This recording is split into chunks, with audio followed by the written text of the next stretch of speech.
Hi everyone, is everything finally working for you guys? Oh wait. You know what? I think I broke something. Hang on. Oh no, we're all good. We're good.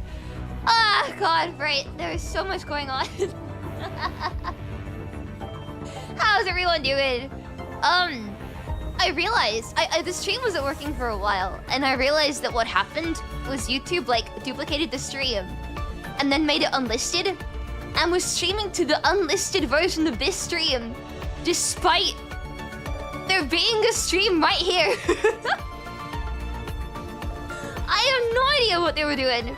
Thanks, YouTube. Very cool. Anyway, I did get the anniversary background from last patch, but I really like the Ushio one. I was using the anniversary scene off stream, but I'm too used to this one now, man. Especially with Ushio on the screen, I kind of want to have the wedding background. Anyway, Teddy came like Teddy went live. Teddy came out this morning. Still your deep pools. Hell yeah. Thank you so much, Korea, supposed to the stream. Right. Shall we get into it? Shall we go right into it? Oh, okay. Am I gonna learn from my mistakes is the question. Are we gonna do regular banner or are we gonna do fate banner? Also, I think I heard people saying that this animation is some like famous combo or something, which if so is an insane attention to detail.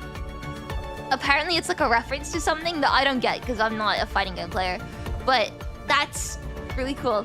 I think, given that I'm already on 8 pools, well, because Fate is also on like 9 pools, right?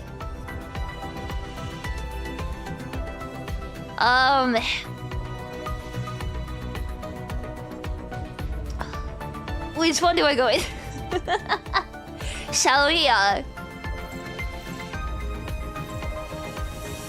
You guys wanna gamble? You guys wanna get, like, I think we can gamble. Fate has never, ever been mean to me. Fate has never wronged me. I'm gonna pull on the Fate banner and I'll just let it decide. It's very funny and iconic moment. I do not get the reference. I know that it's a big one though. Right, I'm gonna pull on Fate. Am I gonna get this? Maybe. Teddy first pull! No, okay. I tried. I tried.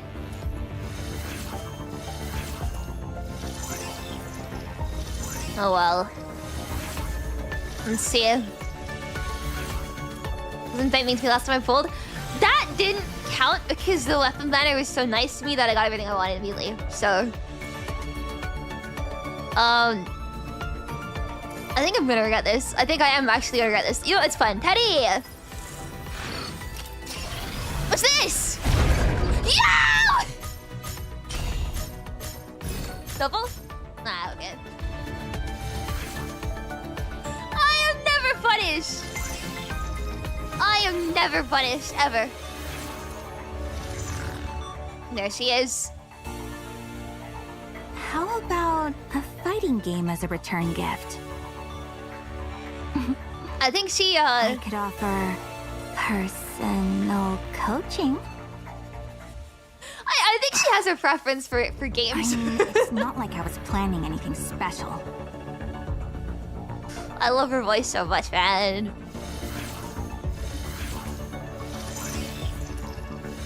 I can skip the rest. Wow! See what I mean? I'm never ever punished. I am never ever punished. And now, let's go for the weapon too. Ooh, hang on a second. Those are boots. Those are some cool boots though. Hang on. Grab this. Thank you for sitting me the most really appreciate. Thank you 1 year. Oh. You are right. Thank you so much. I really, really appreciate it. Thank you. 3 out of 30. I believe in the first 10 pull. I think I'm gonna have a good look today. The paint to wear. They look pretty though.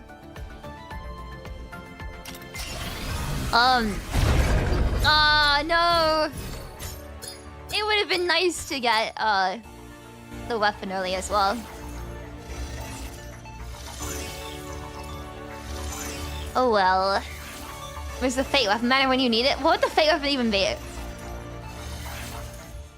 How would they make it worth pulling on when you already get like it's 30 pity.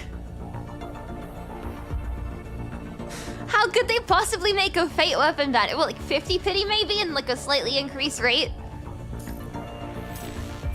I think weapon rates are already good.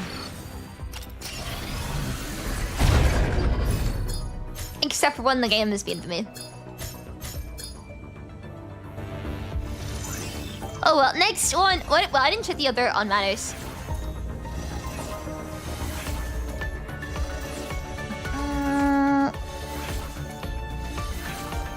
Let's have a look. I never actually checked. Okay.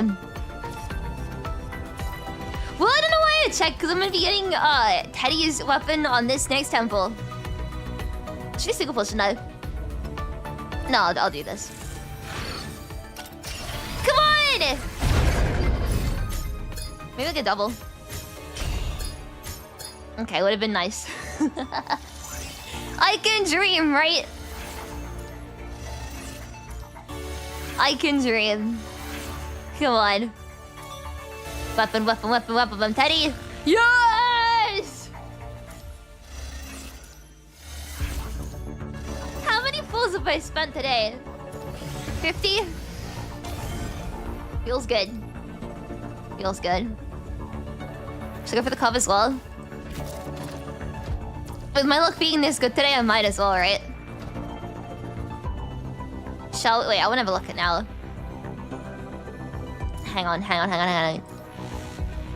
A beat and boop. It's so cute. Okay. Whoa. Oh, I can do one pull and do a temple. What's this? No, okay.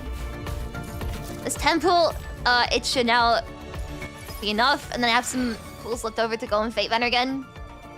Right? Right, guys? Wouldn't it be really, really cool if I went on Fate Banner and just kept on pulling? That'd be great, wouldn't it? Wouldn't it?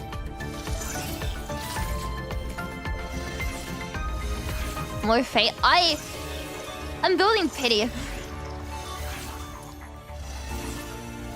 I'm just building pity. Don't worry about it. The Fate Banner is nice to me. Look, watch this. Fate Banner is nice to me. Let's go.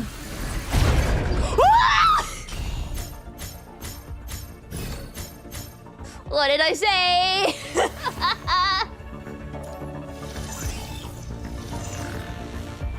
Can we go for another one? Can we go for another one?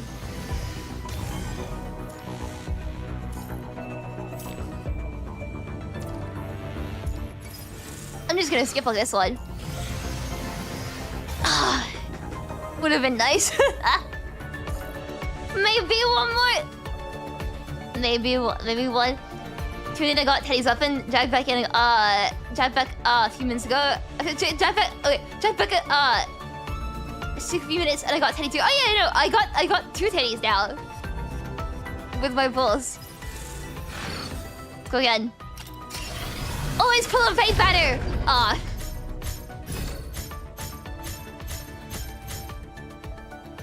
It's not greed.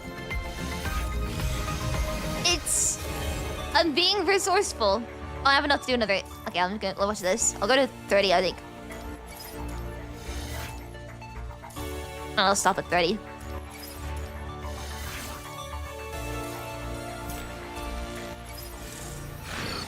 Come on. It'd be really funny if I got Teddy now. Oh well. There we go. Sleep and leave the rest to me. Thanks, Lee. Don't I'm making a heart with my hands. I don't want my commandant showing up in public with dark circles, bringing down It's too late for that. No, it's too late for that, man. I got 5 hours of sleep last night. We are cooked. I was working on more music, is the thing. I was working on more music instead of sleeping. I want to see her design like up close. Oh, she's so cool. Wait, one thing I noticed, and I really love this design choice, but like, and it's so obvious as well. And I don't want to be that person that like points out the obvious stuff, but I love the way that Teddy's hair was done. Because from the front, it looks like bear ears, but it's just like hair clips. And I think that's really cool. I noticed it while I was working on the thumbnail for this stream. But it's all these like that I love in characters. Good morning, sweet Oshi. Thanks for waking me up. Thank you so much for coming in with the super chat. I really appreciate it. Thank you. Good morning. I need to fully wake up as well. Also, tail. It's a tail to me, man. It's a tail to me. She looks so beautiful though. Right. I have gifts for her. I don't know how many or how much I'm able to love her, but we can try. Which where fake ears and hair exist? Exactly. I love her design so much though. Like, the second I noticed the fake ears in her hair, I was like, I see what they're going for. She's so cool. Also, wait, wait. Hang on.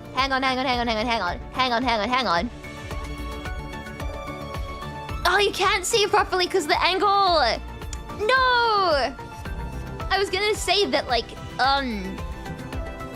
design-wise, we both have the pink and the blue. We're like on each side of our body. Peak recognizes Peak. Oh no, I love her. Right. I wonder. Not these. Those are too important to give away. Absolutely not giving away the DMC stuff. Oh yeah, but wait, five isn't enough, right? Yeah. And just to confirm, I didn't select pizza or poetry. Yes, we're good. I always get nervous in a hurry. It's like gifts now. How about a fighting game as a return gift? I could offer personal coaching. I love the way she says that. I mean, it's not like I was planning anything special. Alright. Oh wait, I didn't get 6. My bad. Oh yes, it's 5. What am I on about? Hang on. Sorry. I can get there. I think. I hope. I'm like throwing everything at her right now. Come on. Teddy! Love me! Yeah, there we go. And the pizza and poetry is safe. Alright. I wanna have a look at the poses. How about a fight? Sorry, Teddy.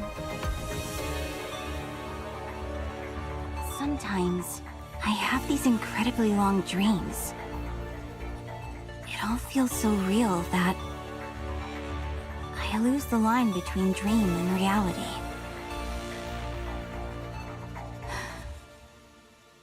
It makes me think that maybe the line is not so clear in the first place. But one thing's for certain. Why did she drink that? Or was she just holding it? You're still a total dummy.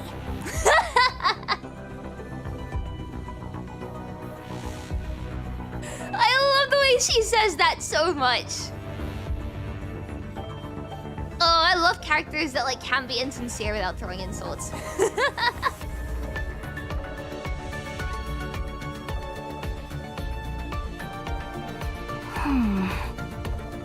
So, what should I bring when visiting someone? At the Star of Life? Why I am love her asking expressions you? as well. Aren't you the one going there soon? I love her expressions so much. Especially after Live, right? I really have to appreciate like how expressive voice break. How expressive Teddy is. Especially in her eyes. I mentioned it with Liv as well, but like This one's next. Huh? Already asleep? This again. You know, it's okay to take a break.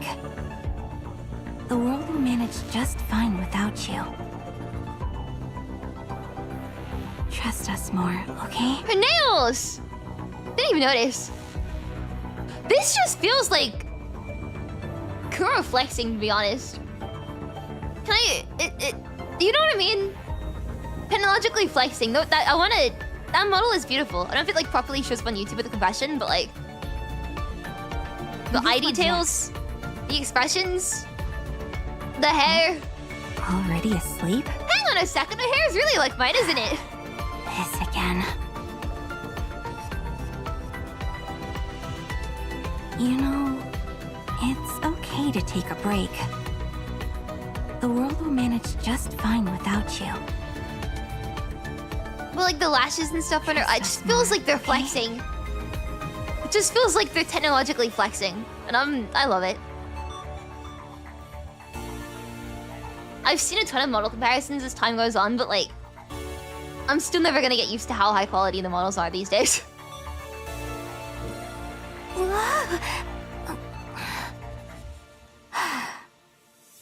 Careful, you'll spill the tea.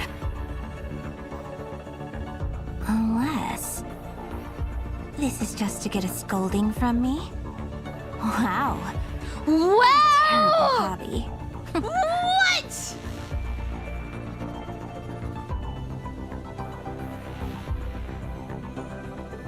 No, hang on. I need to see the facial expression again. Hang on. The disgust in her eyes. How did they do that so Careful, well? you'll spill the tea. Unless... this is just to get a scolding from me? Wow.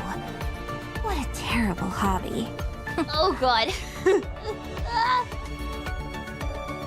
I just was the game kind of quiet for you guys.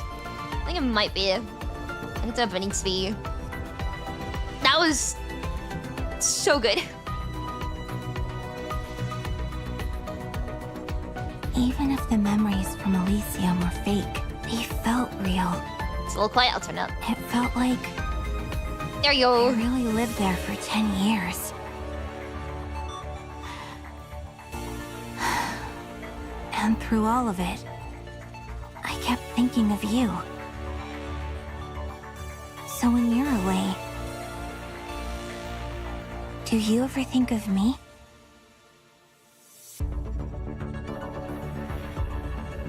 I love the expressions in her eyes. I'm gonna say it every single time. I'm like nerding out about this I'm more than anything else. about organizing a fighting game tournament. Hairballs. Let's call it TCS.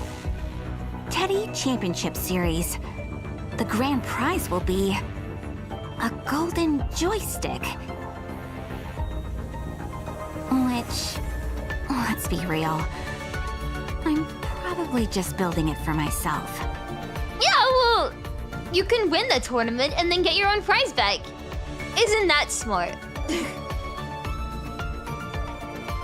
Reality and illusion. What if this world is just a grand deception? I've stared into that abyss and come to a conclusion. It leads to nowhere. Oh, it's a bear paw! I'm covering it. You can't see properly. I didn't see the claws in the last animation. So I choose to believe in this. The bond that we share here and now. Oh! That is real. Oh!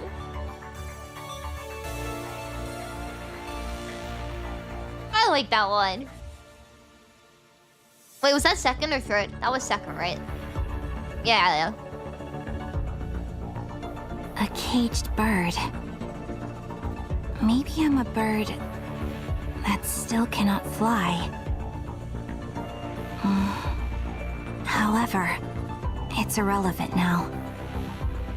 I found something far more important. Oh?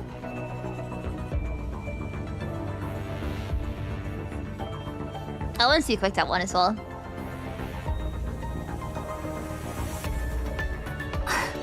Don't interrupt me when I'm thinking.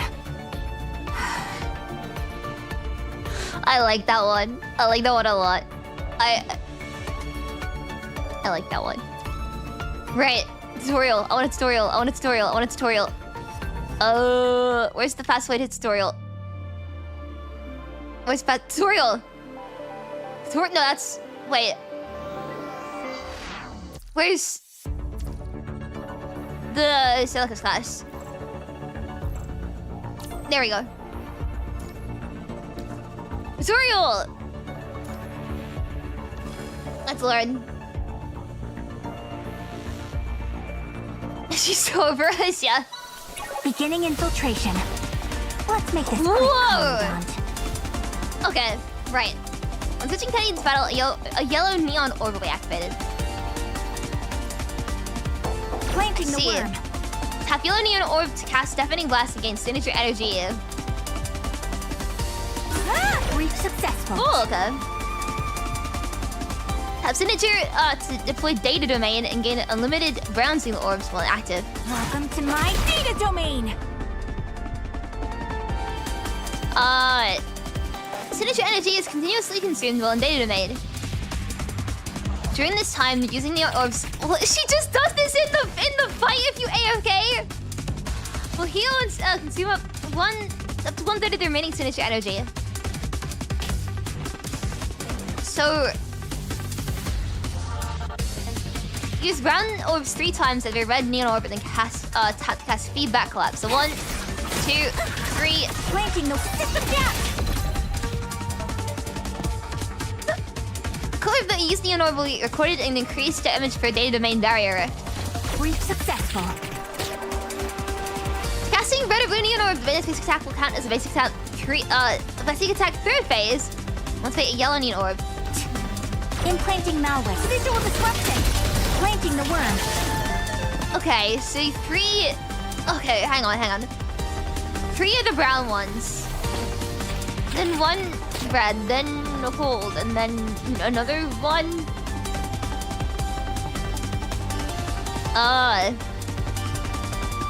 Personal basic attack to activate blue neon orb.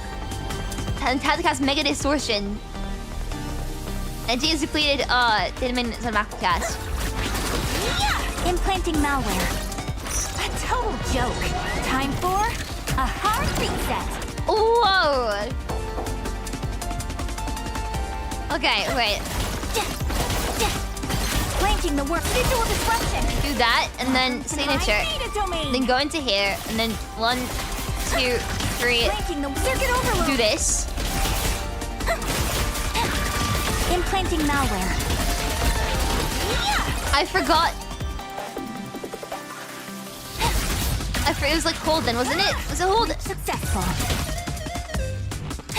That wasn't it. Wait. Implanting malware. How do I leave this again? I need the...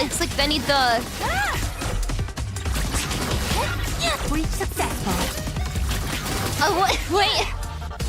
I've forgotten how to leave. Implanting malware. I love the sound design on that though. Full of holes. Time for... Okay, that like left automatically. Oh, normal attack 3 times. Okay. For some reason I had like I had hole in my brain. All right. Job's done. Your digital life is safe with me.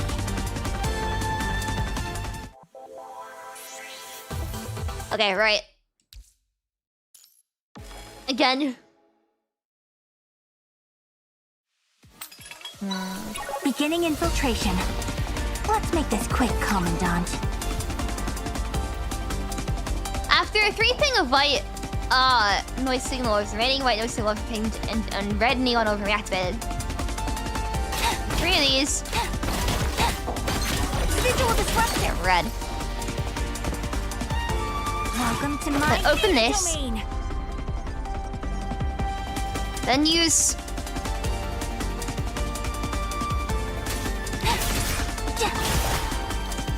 Wait, what? Implanting malware. What do you mean? I was pressing. I didn't change what I was pressing. Hang on.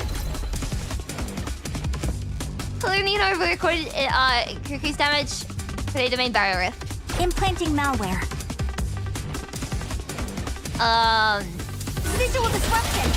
Planting the it's the basic attack one. That's what it was. Planting the worm. Implanting malware. Okay, right.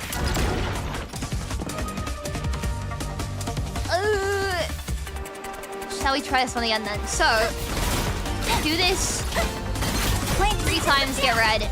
Welcome Go into to domain. my data domain. Where's the red? Oh, I did the blue one by mistake. Implant system down. And there's yellow! Time for a hard reset. Hang on, one more time. I think I got this. 1, 2, 3. Visual disruption. Do this. Welcome to Into my domain. data domain. 1, 2, 3. Red. Attack. Yellow. Hold. Implanting Blue! malware. Yes! Joke. Time for a hard reset. Oh, I'm a genius! Let's go! Planting circuit overload. Red. Welcome Main. to my data domain. 1, 2, 3. Circuit Red. overload. Attack. Yellow. Hold. Planting the Blue! worm. A total Yes! joke. Time for a hard reset. Okay, I can leave now. I feel very smart. I feel very, very smart for getting that. That's nice. Job's done. Your digital life is safe with me. I'm very proud of myself. Effect practice, let's do it.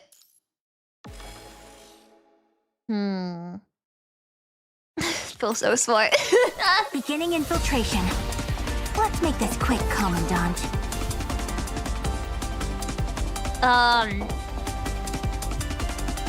Associated to battle, yellow neon orb will be activated. When selecting radiance effect, a second yellow neon orb will be activated during the end lag. Breach successful. Tap yellow neon orb to cast deafening blast. For the second yellow neon. Saying yellow neon orb is so hard to say. Tap twice. Oh, is that it? Cool. Anyway, 1, 2, 3. Red. In domain. My data domain. 1, 2, 3. Red. 1. Yellow. Hold. Implanting Blue. malware. And done. Joke. Time for a hard reset. Yes, I'm proud of myself. I'll give that away. This is actually easier than I thought it would be. The animation is so satisfying. Let's see how fast I can get it. Data domain. Breach successful. Visual disruption. Planting the worm. I'm a natural at this. A total joke. Time for I love that like ending animation though. Right, I will leave. But man, if I don't feel so good for getting that. Job's done. Your digital life is safe with me. There we go. I feel like a genius! I feel so smart. Right, should we read the story now? Main story. Oh, it's a long one. Okay, cool. Fate of the Hacker. Achievement Endless Monday. A pool of deep glistening vital fluid soaks through pink synthetic hair. The young girl, Christina, lies broken and motionless.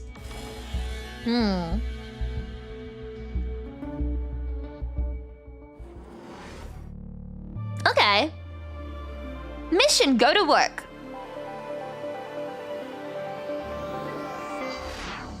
Oh, this city looks so cool. Hi!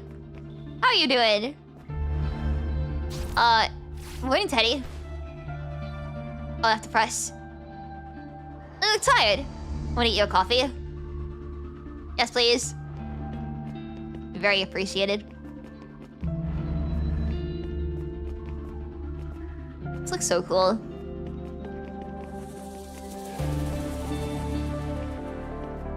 Oh! Hello! Welcome to Karen's Bubble Tea Shop. Hope you're having a wonderful day. The usual? Yes, please. I guess we'll have a mococo. I don't know what that is. It sounds chocolatey. Here's your bubble tea. Enjoy! Thank you! Yeah!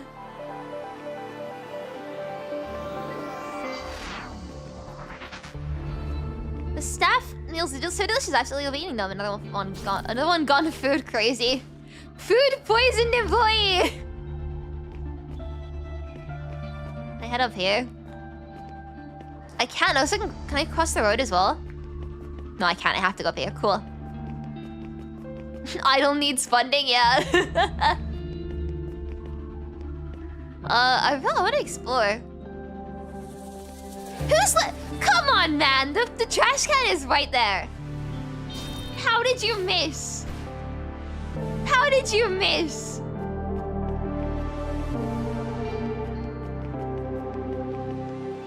Definitely think Kenny would not be kind to Teddy. That is true. But I want to believe that Karenina runs a bubble tea shop. Are you? More filthy outsiders coming to Elysium the beg. Please have some mercy. I haven't eaten in 5 days. Are you? Huh? You're okay. Cool. Doesn't sound very good. Check this out. Hey there, come take a look. Check what out. Nice store you have.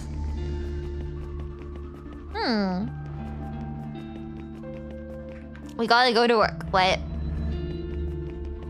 Oh, something decided this? I gotta go. Okay. I'm gonna cross.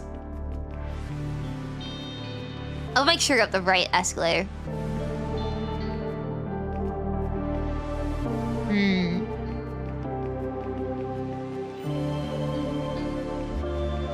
Taking the right. Am I going? Hang on a second. Hang on. I'm having a minute. How do I get down to there?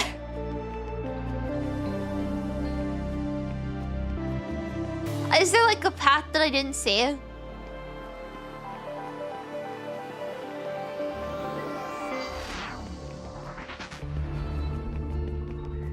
How do I go to work? It's across the road.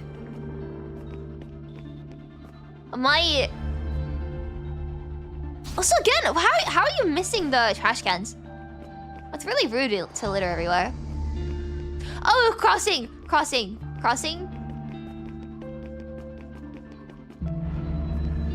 No. Crossing! Okay. I just had to wait for my turn.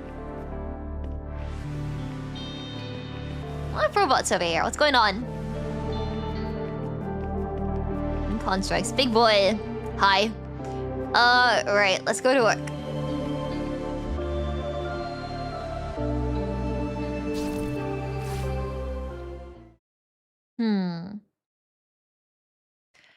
There's only one true heroism in the world. To see the world as it is and to love it. Remain Roland.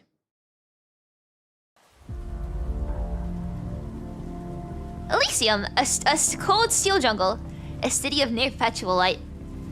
A virtual night. High above the bustling streets, a virtual model beams from a massive holographic billboard, her tireless smile hovering as her high heels seemingly stride through the dense crowds below. Neon lights from countless billboards twist through a haze of smoke and steam, painting the skyscraper facades an electric color. Then, the night rain arrives right on schedule, like an old friend tasked with blurring the smog into a streaky watercolor. From a usual high vantage point, the purple-haired woman gazes down at the metropolis. A line from an old novel surfaces in her mind. The sky above the port was the color of television, turned to a dead channel. She glances toward the distant harbor, where pinpoints of light struggle to pierce the oppressive gloom. Not even close. In her earpiece, she's so cool. Such a cool design. The police channel buzzes with relentless dispatch codes. Incident 2077. We have a call about anomalous sounds in apartment 703 442 Arclay Avenue, sector 94. Respond and investigate. 12894 copies en route to 2077. All units standby. Is it 1294? 1294, responding to incident 2077. Fewer syllables, I'm gonna probably say that. 12894 seen apartment 703. Knocked, no answer. I got visual and blood under the door, requesting emergency entry. Copy that. Please upload photos and video footage at the scene. This is 12894. Cleared for entry. Breaching now. 12894, acknowledge. What's the status of incident 2077? 12894, code 1. Do you copy? 12894 copies. Code 2H. Confirming 1 civilian casualty. I repeat, 1 civilian casualty. This is ED03, the unwinged. Intel received. I'm inbound. 12894, lock down the perimeter. Do not contaminate the scene. A moment of silence falls over the radio channel. Patrol Officer Johnny hurdles under the scant shelter of a dripping eve, waiting for the visitor's arrival. Moments later, an anti-grav car that belonged to the Department of Public Safety descends before 442 Arclay Avenue. The door slides open and a black umbrella unfurls against a curtain of rain as the unwinged steps up. Johnny meets a lavender-haired woman on the pavement, the rain immediately plastering his hair to his forehead. Hello, Patrol Officer Johnny from the 12th Patrol Division. Patter of rain and the relentless drone of the nearby billboard swallows his words, blurring his form into the neon sphere backdrop. Unit destination 12894. The pilot is upstairs getting the scene. He raises his voice. Honestly, it's a real relief you're here, Inspector. Bueno. Is it Mono? Is it French? Mono? Her tone is a flat, polished stone, leaving no room for pleasantries he was attempting. Right. This way, Inspector Mono. Any urge for small talk he might have had is now gone.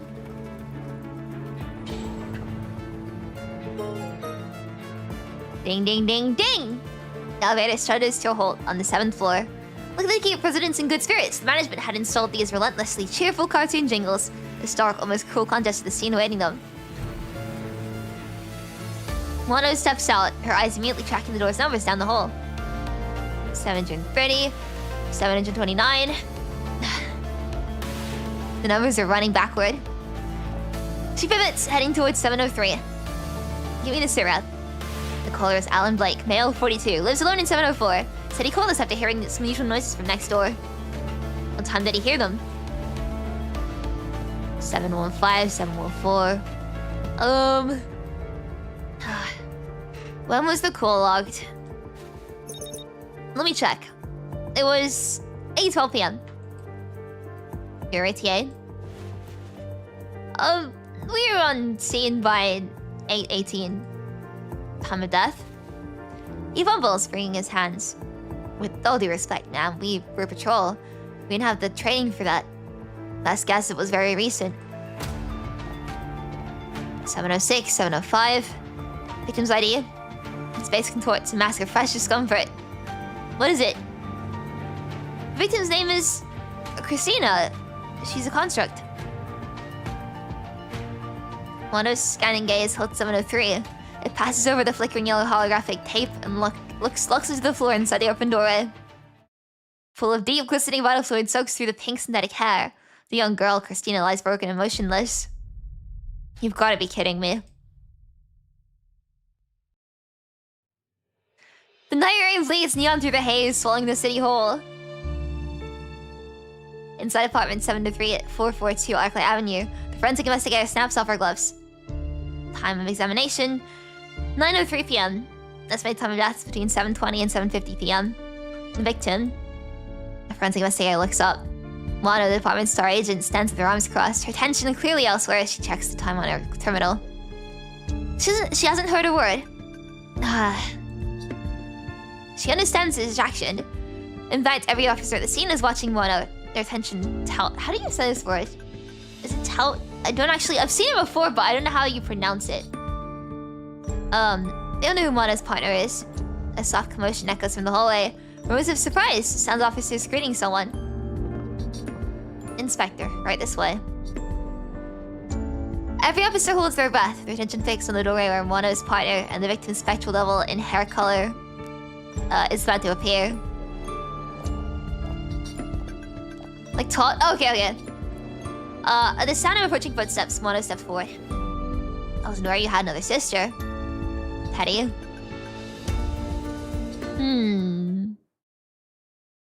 Sightline breach. Chapter 38. Okay. I know we have the context from the affection animations. The reason why I'm not mentioning it yet is because I don't want to think about it too hard. And if I think about it, it's gonna like I don't want to think about it. I'm gonna pretend I didn't hear the affection voice lines. This is the city's lower intestine, a world away from the gleaming lights and glass facades above. Here, the only spectacle is the murkier effluent of urban waste. Rust, decay, and things better left unnamed stew together in a witch's cauldron, bring a stench that doesn't just assault the nostrils but seeps into the soul. Squelch. What is that? All these NPC sprites. These have all been really cool so far. Oh no. Is this Ellen or Elian? Ellen's gonna kill me. Okay, don't panic. A bouquet and a home-cooked meal. That's the price for running her floor. She'll forgive me. Alright, mission first. Focus more. Inspector Moore of the Crime Investigation Bureau dismisses the unidentified filth beneath his shoe. His attention already returning to the scene. The sewer system under the docks is a maze. So this is where tax money is really going. It's easy to get turned around down here, even for me. A regular person wouldn't stand a chance. Jack, what are you thinking coming to a place like this? The missing person case map flashes back into Moore's mind. He tightens his jaw and hardens his gaze. Moore's been working on the case of a man named Jack, missing for over 48 hours. A painstaking review of surveillance footage traced Jack's last known movements to the docks, where the trail went cold again. Hey, have any of you seen this man? 34, brown hair, about 5'8", around 185 pounds? Nope, don't know him. What's that in British units? Probably jumped into the drink. Folks are fragile these days. One bad day and they give up. Hold on, I might have seen him. Really? Tell me what you saw. Yesterday, during dinner, I saw a guy in the distance. Looked like he was hunting for something. Pretty sure he ducked into the sewer axis over there. Can't swear it was your guy, though. Only saw his back. But what? If you know something, tell me.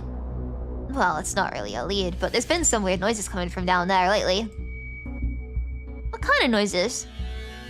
Like machinery. A few of the guys said they've been seeing weird-looking mechanoids skulking around. One's with a red glow. My guess, it's just some company testing new gear. See how it holds up in the muck. After inspecting the dock workers, Moore entered the sewers to begin his search. There you are. Moore crouches, his eyes cutting through the filth until they lock onto a single clear footprint. 173 centimeters and 70 kilograms. Wait. How tall am I again?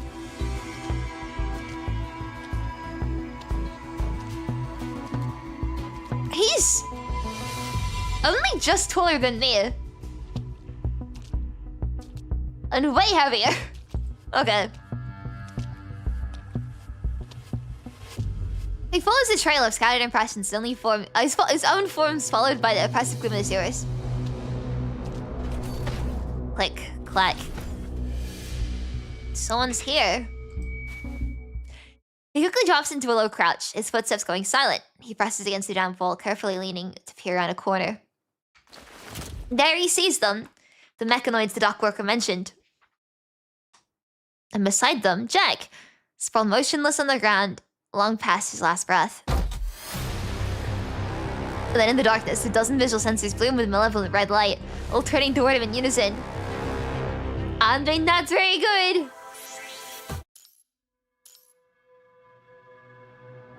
So they're apparently fungal crab things. Fungal crab things? I love the environment design for this whole area. Elysium. So the victim's name is Christina. Yeah. Creepy, isn't it? Just a name. That's not what I mean.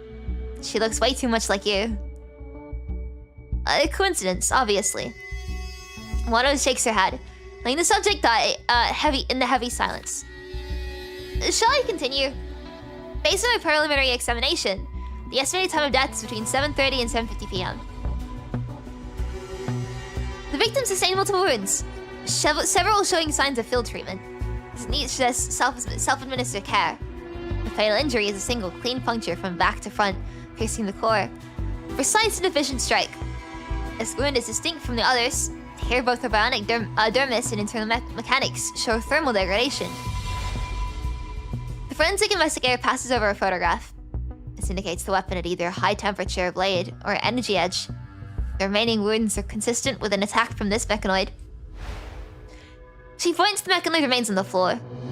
These are projectile implants, and these are lacerations from its integrated blade. Mechanoid's supposed to be non-hostile. The Elysium Mechanical Production Act mandates prime directives against harming humans. This leads us to conclude. Teddy steps forward and kneels before Christina. The forensic investigator's report fades into this indistinct noise.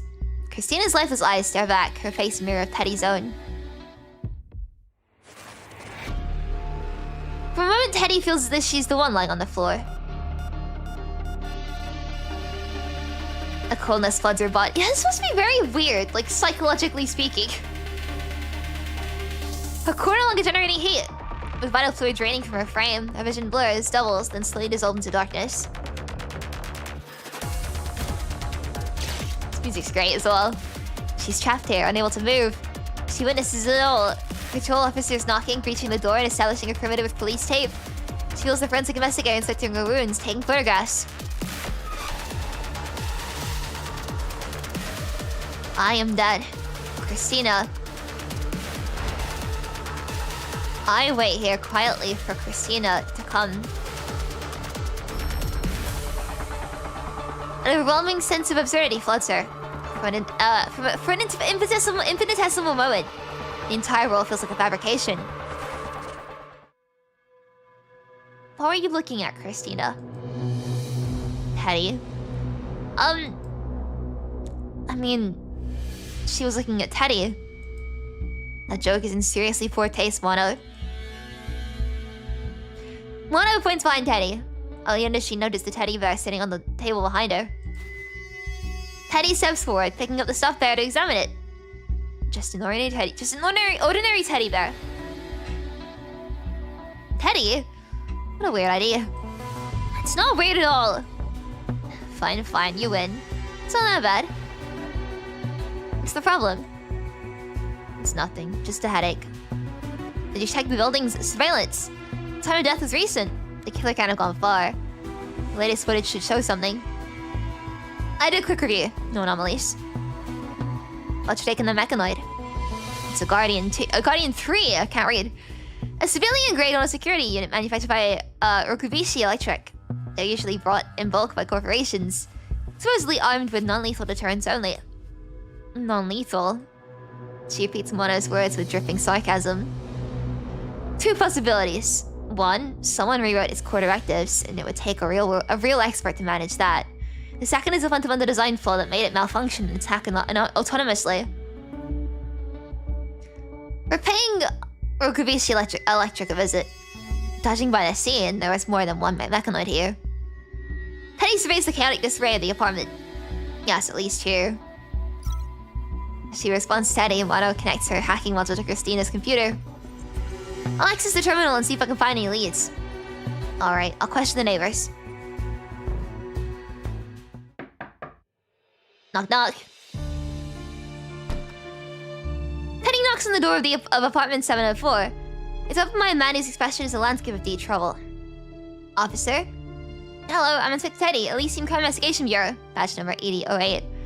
I have some questions about the incident. You're the one who called it in, correct? Yeah.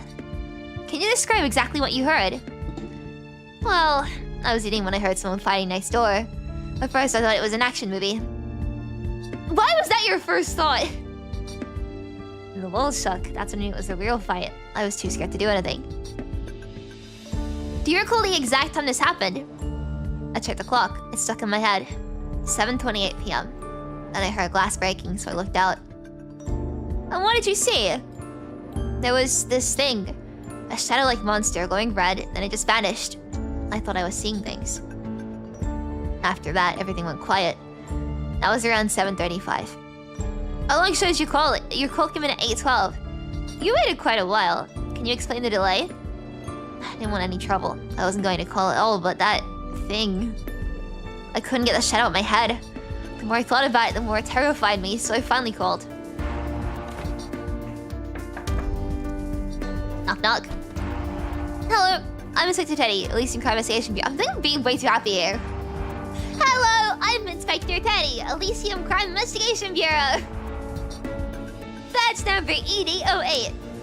That's the question about the incident. What happened? I was asleep. Wait, did someone die? Then I'm definitely using this to get my rent lowered.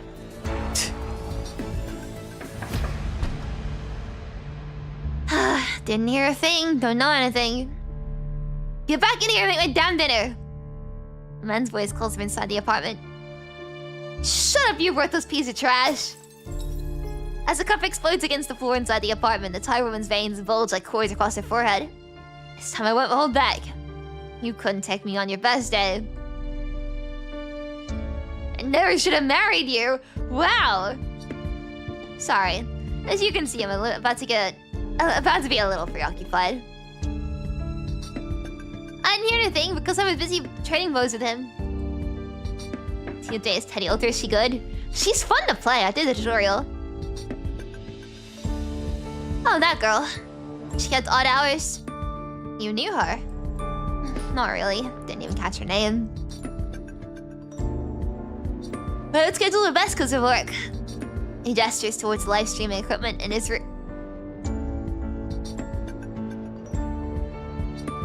What?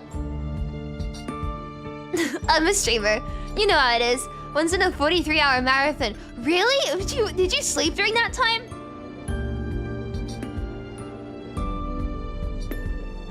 It's impressive. Anyway, point is, a few times when I went out for food in the early morning, I run into her in the hall. Sometimes heading out, sometimes coming back. Always look guarded.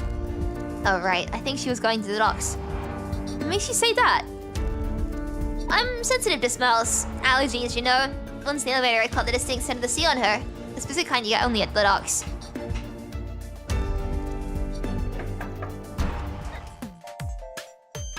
She must have uncovered the truth about this world. It was suicide. Huh? Listen, this world isn't real. We were all abducted by the, Migo Yeti from the Centaurus constellation. Those fungal crabs are disguising themselves as humans living among us. We're all just brains in jars! Okay, thanks for that. Teddy rose to temples in frustration, heading back into bar in 703. Anything useful? Apparently, this world isn't real. Huh? And we're all just brains in jars being experimented on by Migo Yeti. Huh? Oh, and these Yeti, they're apparently Funko crab things. What are you even talking about? Putting the cosmic horror aside, the victim kept irregular hours, went out frequently, and had ties to dogs. I found the same. Wano gestures for Teddy to come over to the computer. Look at this mail. Dear Mrs. AAA Bear, your storage unit rental agreement is due to expire on the 30th of this month. If you wish to continue using our storage facilities, please renew your subscription and settle the corresponding fees before the expiration date. If you decide to discontinue our service, please ensure belongings are cleared from the unit by the expiration date and reply cancel this message to unsubscribe. I know it's public stowage. I know it's public stowage. But I was really tired, and when I saw it, I was like, public storage! She renewed it. The facility is close to the docks.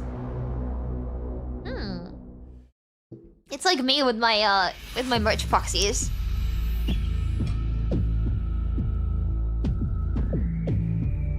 Public storage! Sorry.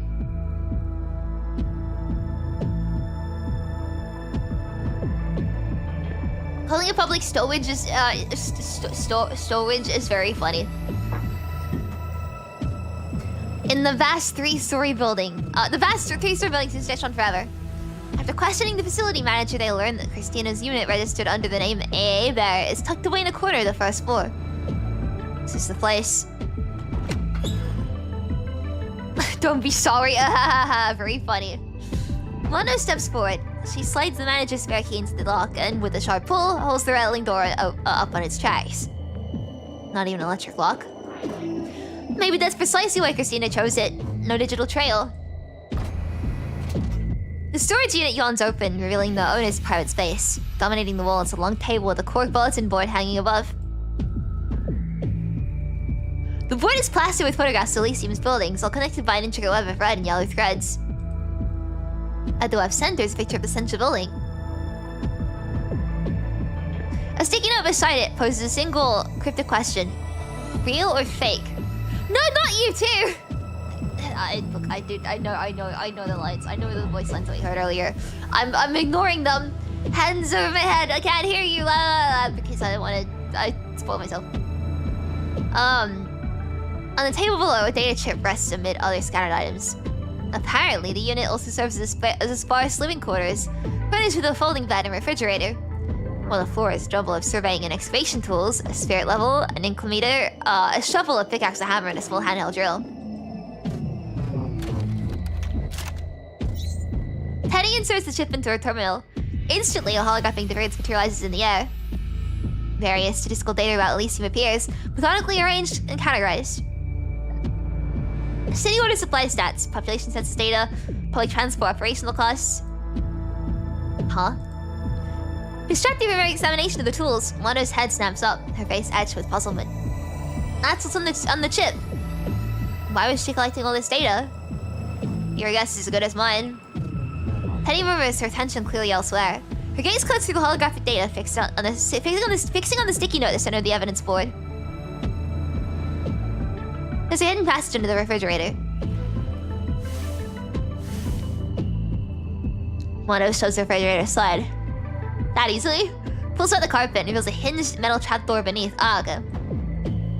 Shall we go down? Okay. Let's go take a look. So, the warehouse's secret door leads to the sewers. Stay sharp.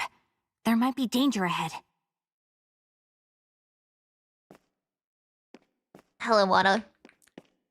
Alright, what's this? Ooh! Are these scratch marks? They look just like the ones from those riding machines at the apartment. They're purple, they're cute scratch marks. I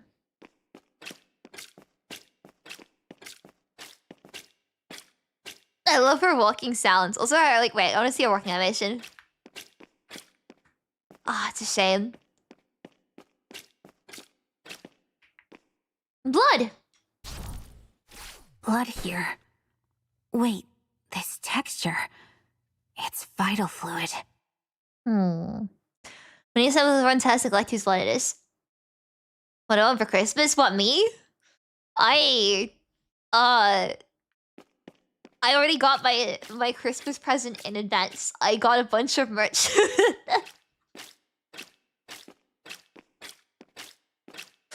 It'll take a while to arrive, but... Get out of the way! Someone's fighting over there. Oh. It's more. He's not gonna last. Let's go help him. Alright, time to fight. Accurate hit. Hook. Simulating attacks. Compared to Found the bug.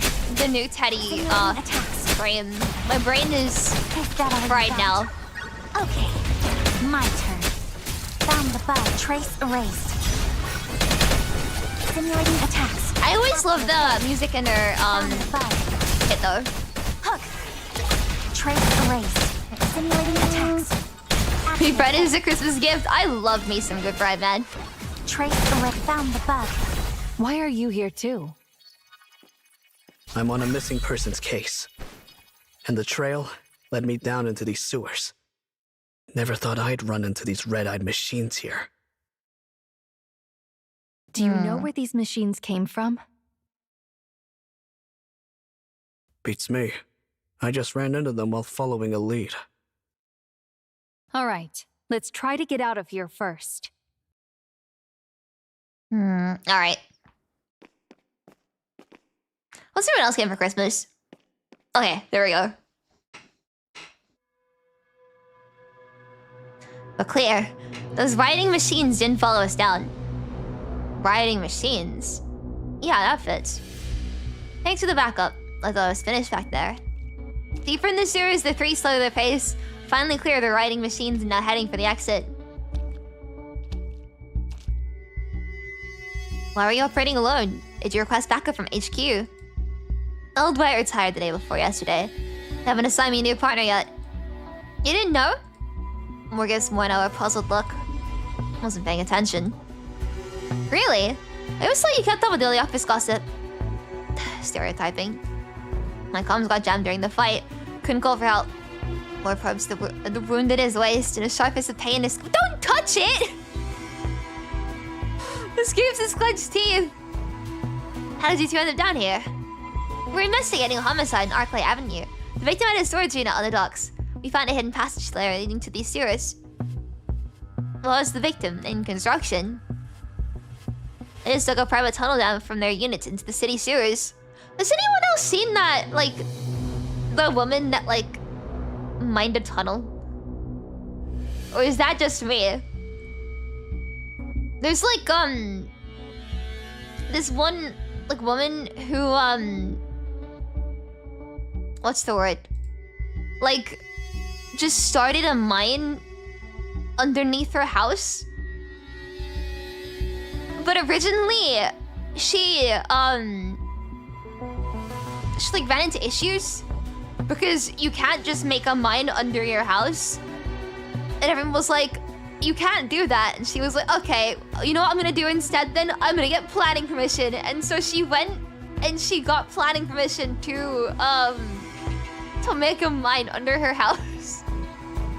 And that's all I can think of with this. People told her she couldn't do it, and she was like, yeah, I bet. And she got certification to make an actual mine. Anyway, no. She was probably a data analyst. Population statistics, census work, that sort of thing. She installed a minecart. I did see that, yeah. The most recent update was she installed a minecart under her house so she could get rocks up to the surface easily. Moore misses Mono's dry humor entirely. Teddy shoots her dark look, but Mono only answers with a nonchalant shrug. She was likely some kind of hacker. No official records, and she was using stolen bank accounts. Interesting. Seems like everyone's a hacker these days. You've encountered something similar. Yeah, I'm on a missing persons case, but we can't find any record of the person who filed the report. This guy's voice, unknown gender and age, couldn't even trace the IP. To bypass the security like that, we're definitely dealing with a professional. We're here. Next is just ahead. I like Mono and Teddy because it's really easy to separate their two voices. I don't like... Whenever I read the story, I wouldn't say I voice act so much as I just kind of like get into it. But I love this because it means I can give them distinct voices without having to try too hard. The trio follows the sewage as it converges through a labyrinth of pipes, finally spewing out to sea through a massive drainage outlet. Just beyond, blinding searchlights sweep the area. Public safety anti-grav cars hang in the night sky, their red and blue lights flashing a stark warning. Backup's here!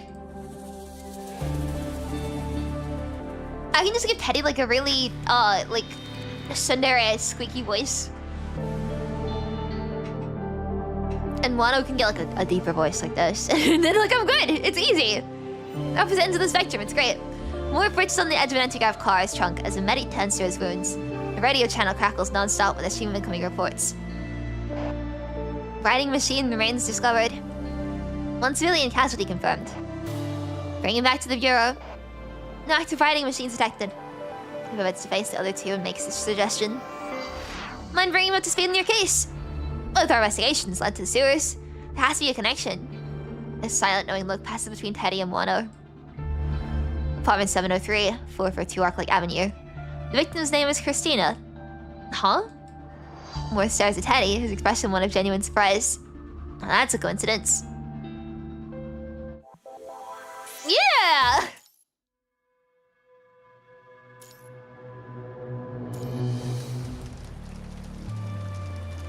Night rain slices through Elysium's fog, pierces its hazy neon glow, and slips past the towering holographic advertisements. The raindrops splatter against car windows, etching... I love the jellyfish, etching diagonal streaks across the glass. It's been raining for days. The anti-arc car glides through the steel jungle, heading for the city's heart, the Elysium Central Building. There, various government departments are stacked atop one another. The Crime Investigation Bureau, a division of the Department of Public Safety, occupies 3 of them, the 25th, 26th, and 27th floors.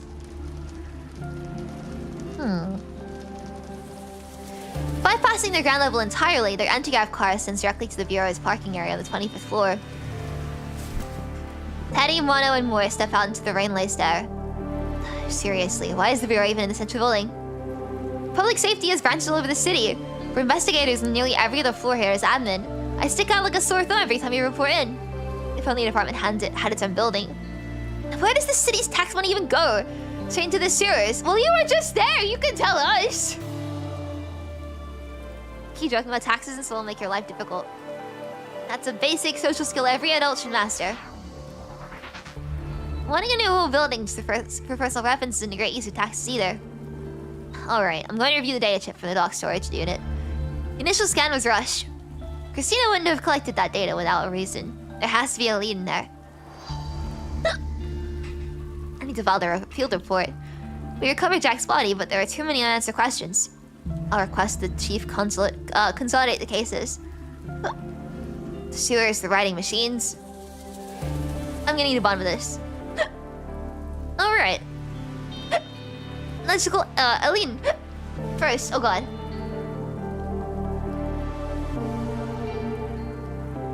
Then Teddy and Moore turn to look at Wano. Can I just clock out?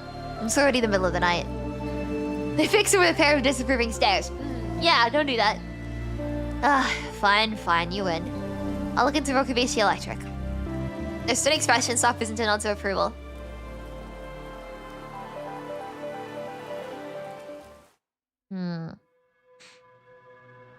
Look at the owl statues. These are some cool aesthetics. The office lighting is dismal, but then again, nowhere in Elysium has good lighting. Perpetual overcast smothers the city, blurring the line between day and night into a constant twilight gloom. What do they call it? The city of night. In one corner, solitary lamp fights a losing battle against the shadows. It is here that Teddy sits, her face illuminated by the pale blue glow of the holographic screens floating from her terminal. She's currently scrolling through data stored in the chip. Last year's GDP, 3.2047...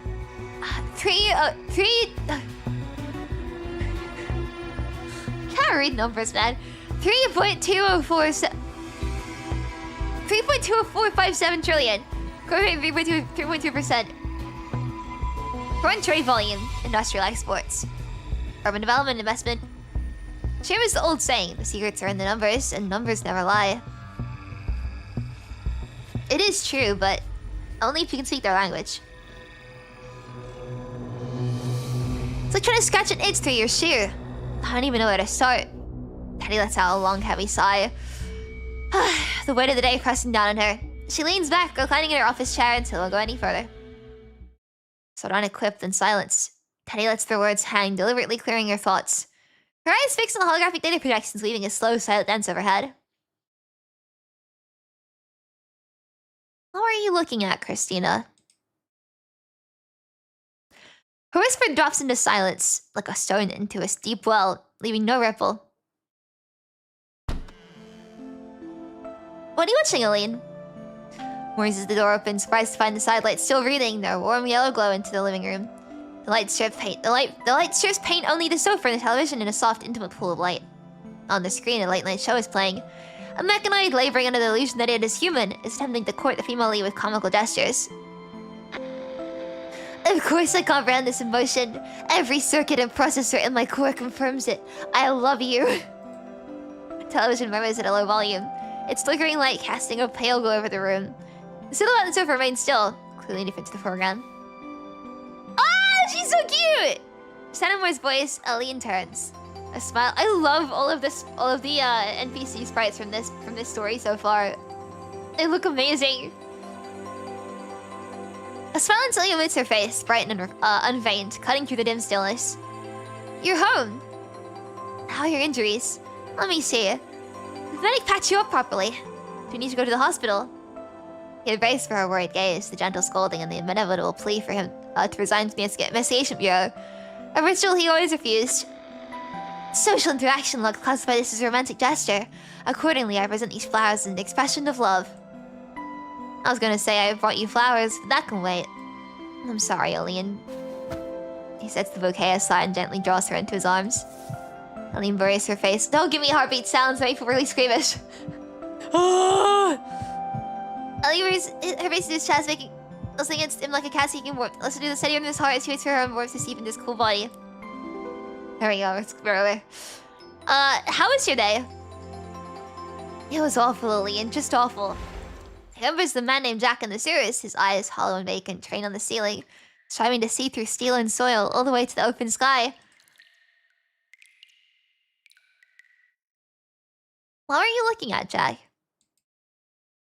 That's like what Teddy asked! The room is a vessel of pure shadow, pierced only by the sickly green glow of a single monitor. It outlines a hunched silhouette, her movements mimicked by the massive shadow on the wall as her fingers fly across the keyboard. Mono's workstation is a landscape of controlled chaos. A copy of Albert. Ew, I know that! That's the guy that wrote The Stranger, by the way. Albert Camus. A mug bearing the royal government's emblem. Mono is shelved the Orkibishi electric case. The one she promised Teddy and more she'd handle.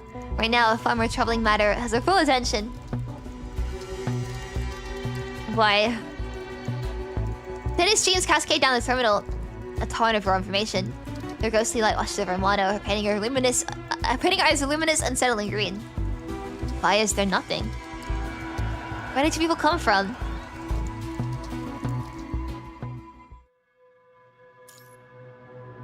The Kanzushima electric sparrows. Blackness. An infinite black. Not a deep darkness, but a flat void. Vast yet constricting, suffocating, as if she had been compressed into a single plane of existence. Why are you here? Hey, been a while. Is this where you work now? Leon? You haven't answered me yet, Teddy. Am I the one going crazy, or is it you, my dear Victoria? Ugh.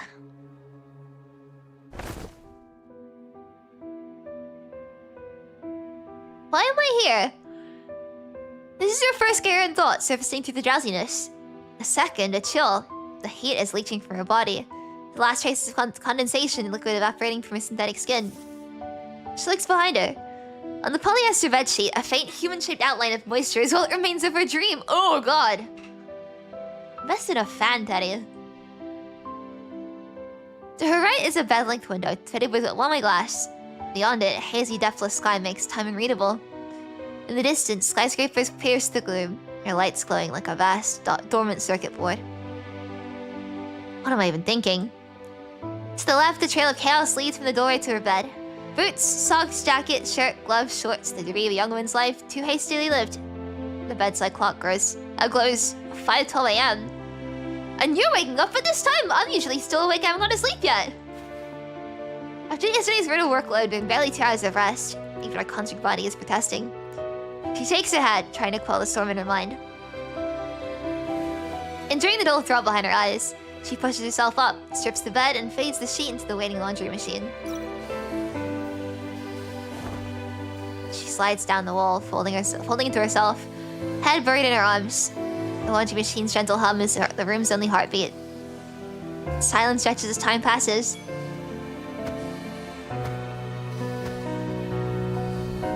After a long while, the vacuum robot whirs to life on its schedule, bumping against her leg. It retreats, advances, and retreats again, a mindless dance of confusion.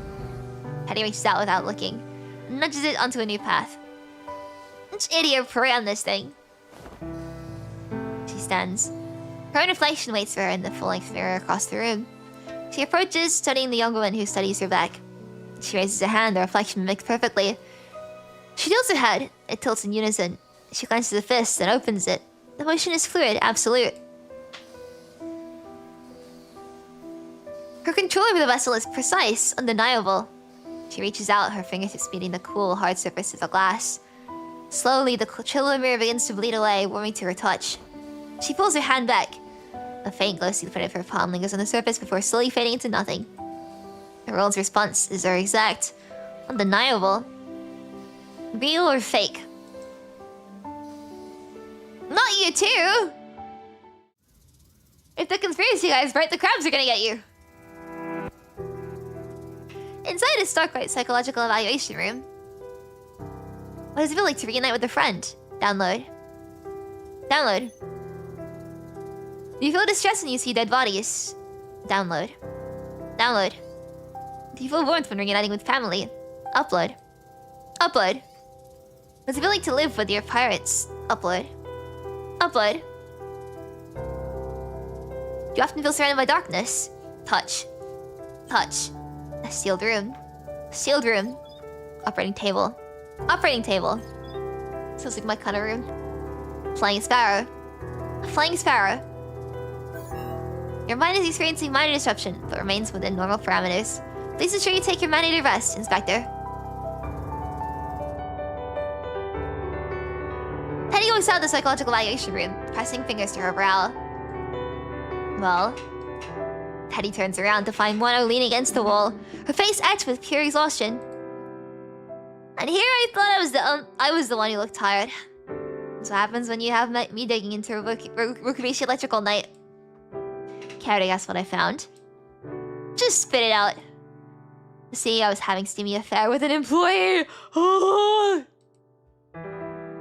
Well, I know it. Can't take a joke. Fine. I didn't find a single thing. Her expression hardens, her voice dropping to a more serious tone. Absolutely nothing. Teddy raises an eyebrow. Even you came up empty. I hacked the servers. Inventory, executive PCs, company emails. Every possible source. With what I've gathered, I could start my own Rukubashi Electric. Unless you're dealing with someone of your out of your league. That's highly unlikely. Even then, I'd find traces of the intrusion. But there's no evidence that the system was ever hacked. A dead end, huh? Familiar throb pulses deep within Teddy's mind. So, Teddy, you haven't answered me yet. What? Mono blinks, taking out with Teddy's sharp reaction. I was asking about your psyche val. Per view protocol, every inspector assigned to a homicide must complete 2 psychological evaluations. One to initiate an investigation, a second to close it, ensuring the mental fitness of its field personnel throughout the process. Nothing serious, a bit disrupted, but still within parameters. Fair enough. With a victim like that, it would get to anyone. Do you think your frame data was leaked? All the better. Then I could just arrest you and call it a day. Huh? As far as I'm concerned, you're the only person who could steal my frame data without trace. Mono plucks a disposable electrolyte vape from her pocket. She brings it to her lips, and the device red tip flares like a warning light as she takes a long, deliberate drag. She exhales a slow, curling plume of vapor. Through the dissipating haze, her gaze rests on Teddy, now veiled and real. I was with you earlier. This reminded me of something. What did you say? Last night, I dreamed of Leonardo. He said something similar to what you just said. Your brother, huh? How long has it been since the falling incident? 10 years.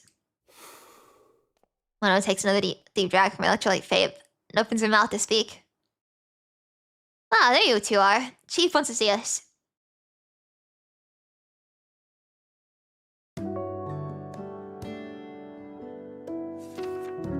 Chief James is hunched over 2 physical paper reports when Teddy and Mono and Moore enter his office.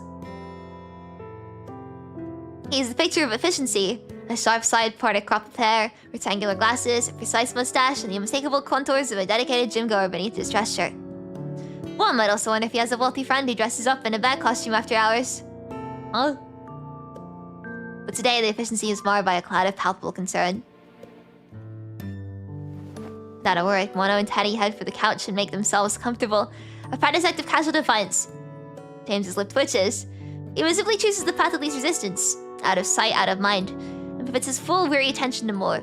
The only one, the one who remains standing. I've reviewed the reports. What's your assessment of those riding machines? Mono stretches lazily before responding. No leads from Mokubishi Electric. I haven't reported any missing inventory. There should be production serial numbers in the remains. Did anyone check those? Teddy cuts in. Didn't find the serial number on that one. Someone might have erased it. The Arclight Avenue attack, the dock sewer disappearance, both involve riding machines, and evidence from the apartment victim points toward the sewers. I'm referring Moore's request to merge the investigations. Christina, you can step away from this. Investigating the victim removes their frame. We would all understand. No, I'm staying on the case. Yeah. Moore, you can also step away. Focus on recovering from your injuries. It's not necessary, Chief. My injuries aren't serious. This is nothing for a construct. Are you sure about that? Yes. And it's settled. The 3 of you will form the investigation team. If there's nothing else, you're dismissed. 3 of them file out the Chief's office. After a moment's hesitation, Moore decides to speak up. I've been meaning to ask, do you have some kind of issue with the Chief? There's absolutely no respect for authority here. None whatsoever. Not everyone loves their job as much as you do, but that doesn't mean we don't take our cases seriously. I don't really care about things like salary or job titles. As for Teddy, she just has an allergy to rules and red tape. It's quite the carefree outlook. Let's focus on the case. You fit a well with writing machines. I suggest you pivot back to the victim. As the conversation turns to the cases, Moore's tone grows serious. So we start by investigating the victim's history and personal connections.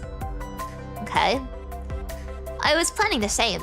Jack was only classified as missing before, which limited our access to the private data. I'll do a full background dive. Did you find anything on that storage ship from last night? What's the problem? I'm not sure, but some of the data doesn't add up. Import-export volumes, GDP. In plain words, the city is consuming far more resources than it's paying for. It's like a mysterious benefactor supplying the city out of thin air. Could other reasons be funding us? No idea, that's well above our pay grade anyway. People start thinking the world isn't real over something like this. They have way too much time on their hands. They should try painting or writing instead. Once they're suffering through the creative process, they wouldn't have the bandwidth for these theories. It is true. As someone that has been working on music so late at night, they haven't been able to sleep properly for the past few days. It is true. The trio continues the discussion, their footsteps echoing as they move from the chief's office towards the 25th floor reception hall. A perplexing extravagance for a bureau that is dedicated to crime investigation. As they enter the inspector's office area, a soft chime sounds from Moore's terminal. He glances at the message, and his face instantly breaks into a radiant, unguarded smile. Well, that smile is genuinely disturbing, old man. It's like I'm making my chair sit up a little bit. I am not old enough to be called old man. Besides, you two wouldn't understand the joy of getting a message from your wife. That's the kind of thing that drives mature, dependable and to face life head on. Old man is a state of mind, and that speech just proved our point. Damn it.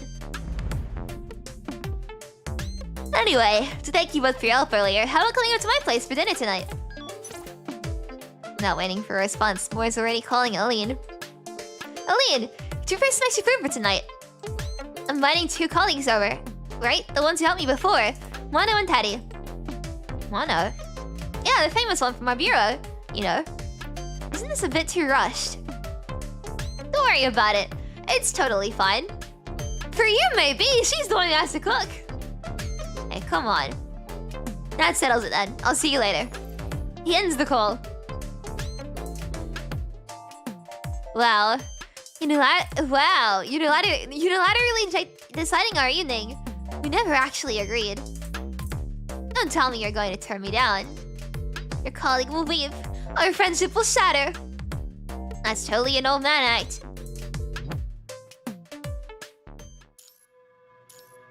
I love the dynamic here, it's great.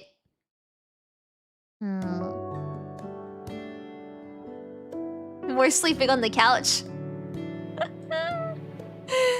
The room is bathed in the soft amber glow of pendant lights, their light reflecting off the rich wooden surfaces.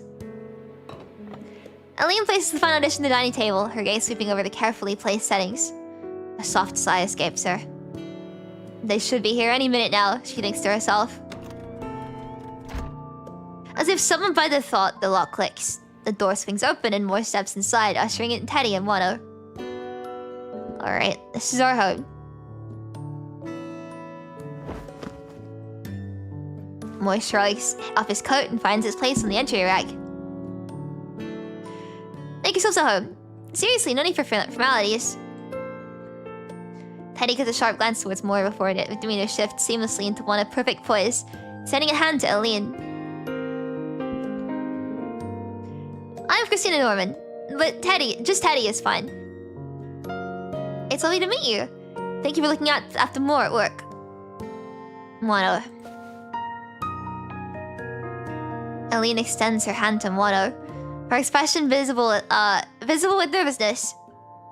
Once the formal handshakes conclude, Moore steps in, softening the tension with a gentle, reassuring hug. Why so tense? They're just my friends, nothing to worry about. With that, Moore leads the way to the dining table. They settle into a stiff, silent circle, the air thick with unspoken words. He fills the void by switching on the television, the evening news chattering brightly before turning his full attention back to Teddy and Wano. So, I heard you two knew each other before you became partners at the bureau. You heard? Just some office gossip, you know how it is. Figured you two might not hear much of it. You both keep yourselves more than most. Could you pass the mashed potatoes, please? Wano passes the dish of mashed potatoes to him. That's correct. Teddy and I go way back. Back then, she was a rather melancholy girl. And even now... Teddy shoots a sharp glare at Moore. Sorry, my bad. And here I thought you were the bureau's resident nice guy. Why does everything lately remind me of that annoying man? Sort of bumming my little sister, you know. Don't often have the chance. Whoa, is that what you gotta say to your brother? Forget it. Teddy lets out a quiet sigh, her knife slicing into the steak with sudden pointed force. Under the table, Moore stifles a wince as Elian's shoe presses firmly onto his foot. Are you into gardening, Elian? Wano glanced around the houseplants, and flowers decorating the room. Yes. Elian starts the conversation, suddenly sent pivot to her, reacting like a student caught daydreaming by a teacher's pointed question. Huh? It's just a little hobby. It's a good hobby to have. The vegetation coverage in the city isn't an appalling low after all. Right? Who knows where all of Elysium's tax money actually goes? Like a pre-written script executing, more instantly fills the silence, keeping the conversation moving. That's tax alchemy for you. I need to do my taxes, actually. It's a good reminder. These two are absolutely hopeless. I discovered I still have some plants that need watering. Ellie rises from her seat with an apologetic look. Couldn't I wait until after dinner? Ellie doesn't answer. Instead, she simply turns and carries a plant from the living room to the corner, from the living room corner to the balcony. As she passes, Teddy's gaze catches onto a familiar-looking yellow-orange cup sitting on the windowsill. It's full of soil, cradling a single fiery orange-red flower. More. How's your investigation coming along? A Jack case? I got some leads.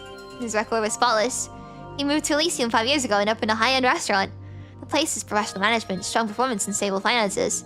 He was on a dating site. Dated 3 women, 2 were wanton dinner meetings. The third he met twice, but it didn't go anywhere. I didn't feel him in interviews today. Didn't turn up much. The consensus is he's a decent guy, but too old-fashioned. Quiet, honestly a bit boring. He believes Scary Movie is the Terminating robot. A story about the robot from the future sent back to assassinate the mother of humanity's future leader. Huh? I guess the old school type barely isn't in style anymore. What's the problem? I searched his residence. His apartment is exceptionally clean and tidy, clearly well maintained. For a single man, his habits are remarkably disciplined. His fridge is fully stocked, including fresh fruit. Most single guys I know can't be bothered, they just take vitamin pills. Next, you're gonna tell me that he doesn't have they don't have bed frames and just put their mattresses on the floor and sleep on that. Breakfast at home, lunch at his restaurant, dinner at home.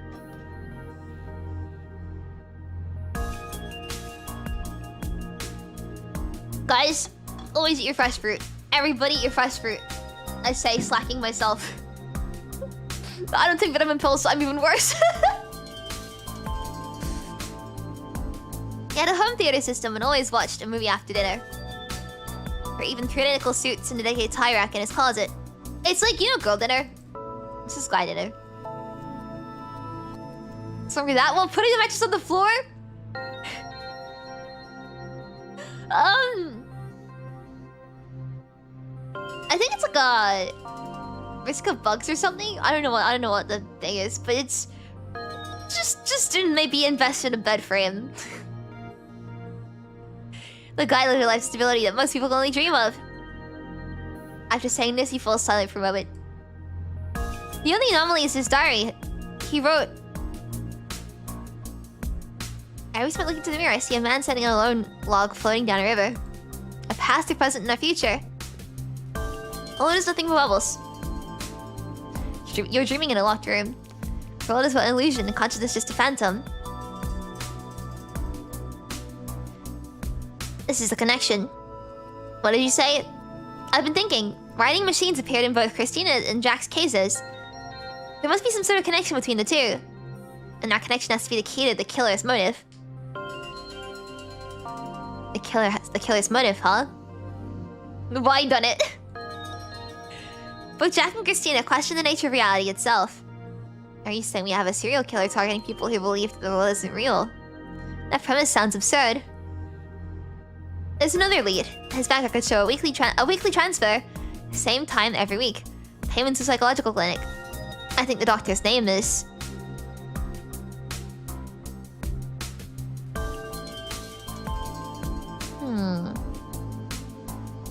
Welcome to Elysium Trending. Our guest today is a leading expert in psychology, Professor John. Right, John, that's the name. Our topic is a reportedly trending condition in our city. Patients questioning whether the world around them is real. Is this a genuine phenomenon or just another urban legend? The table falls silent as all three of them turn to look at the TV. Moore turns up the volume.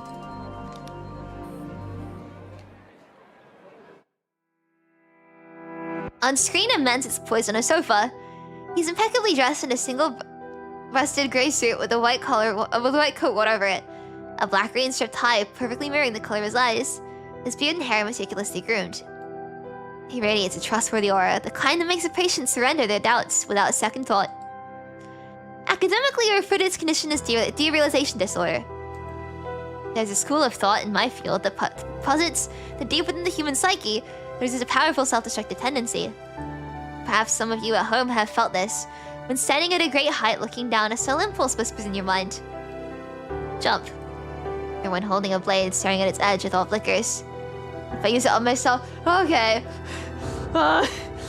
Even with the gun in your hand, you might feel compulsion to turn the barrel inward. And pull the trigger. Professor? Getting into derealization disorder, the patients themselves share no clear commonalities. A successful restaurateur and a dock worker can both fall prey to doubting their reality. In fact, selling my freshman role aside, I can empathize with the impulse to question the authenticity of our world. Professor, are you suggesting that... He flounders, the threat of the conversation slipping through his mental grasp. Consider that our conscious mind is merely the co-pilot of the body. So what, then, sits in the driver's seat? That pilot varies. For some, it's instinct. For others, emotion or simply habit. And from the passenger seat, you look out and see the reason to jump. You see an exquisite world, vast, beautiful, cruel, operating in endless, intricate cycles. Faces of spectacle, who wouldn't pause to wonder, is the world living truly real? John, I have a feeling you might need therapy. Yeah, me too. I think he's the one that needs help. The man's voice is calm, methodical, laying out a philosophy that borders on heresy. With every word, something long begins to stir inside you.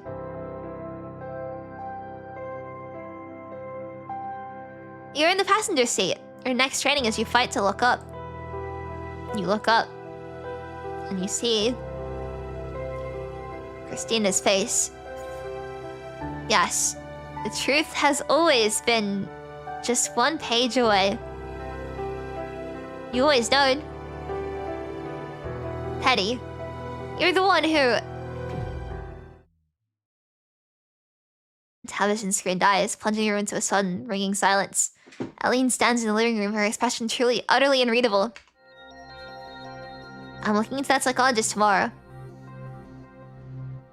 The dinner gathering dissolves into quiet goodbyes, each guest retreating into the silence of their own thoughts. On her way out, Teddy's gaze drifts to the living room windowsill. The yellow-orange cup is gone, relocated to the balcony by Eileen. What's that flower called? The orange-red one on the balcony. Sorrow's End.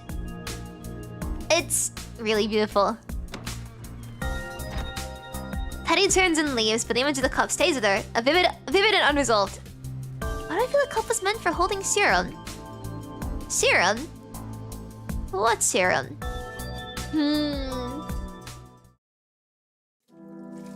Work clears today while Eileen washes the dishes in the kitchen. Oh, sorry, I'm sitting very comfortably. Your back hurts right now as well. You can just leave the washing to me. Eileen doesn't respond, leaving the room in an unsettling stillness. Why did you choose to become an inspector? I must pursue the truth. This isn't your responsibility. And from the passenger seat, you look out and see the reason to jump. You see an exquisite world, vast, beautiful, and cruel, operating in endless, intricate cycles. Faces such a spectacle, who wouldn't pause to wonder, is the world I live in truly real? The man's voice is calm, methodical, laying out philosophy that borders on heresy. With every word, something long buried begins to stir inside you. You're in the passenger seat, your next training is you fight to look up. You look up, and you see...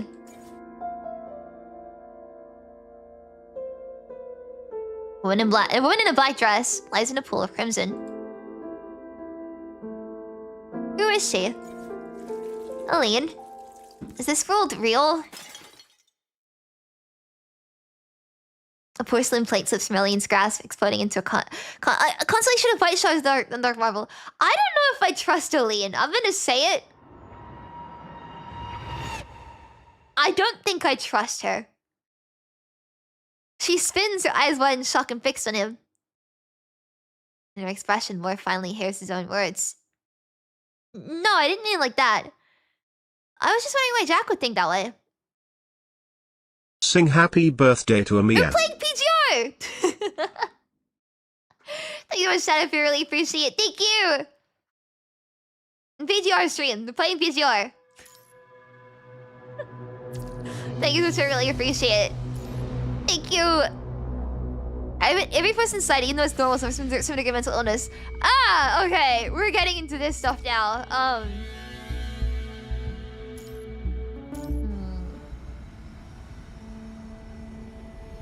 Your mission this time. Oh, the woman after died, she. Why did it have to be you? Tiny whispers and factual visions tear through the quiet of her mind. Huh? The deviation level is rising. The wind jolts awake, fragments of her irretrievable dreams still lingering in her mind. Trying to drag myself to work.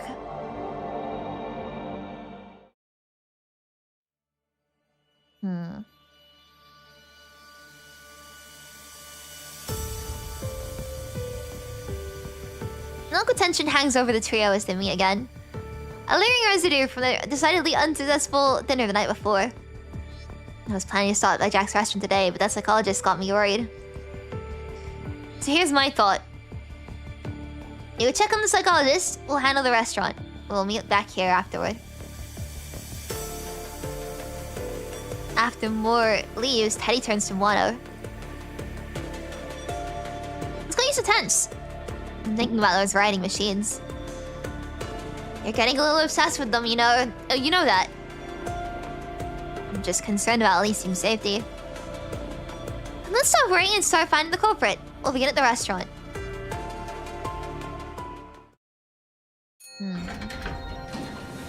John's clinic occupies the top floor of an unrockable high-rise.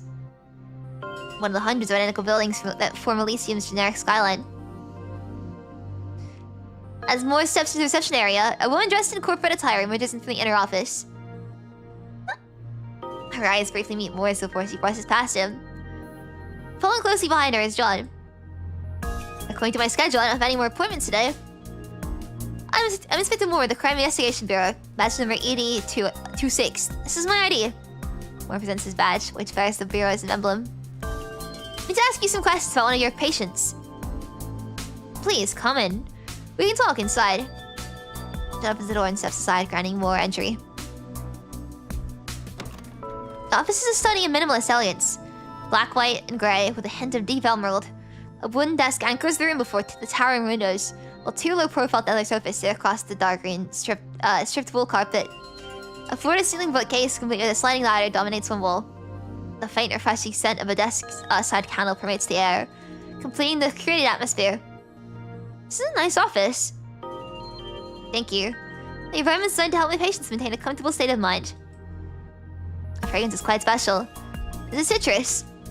I made it myself. It's a personal hobby, but it also integrates with my professional practice. And it's part of your work. As I said, it helps patients maintain a comfortable state of mind. They move to the room's center. Moore's gaze sweeps the bookshelf, cataloging the tiles in a single practice glance.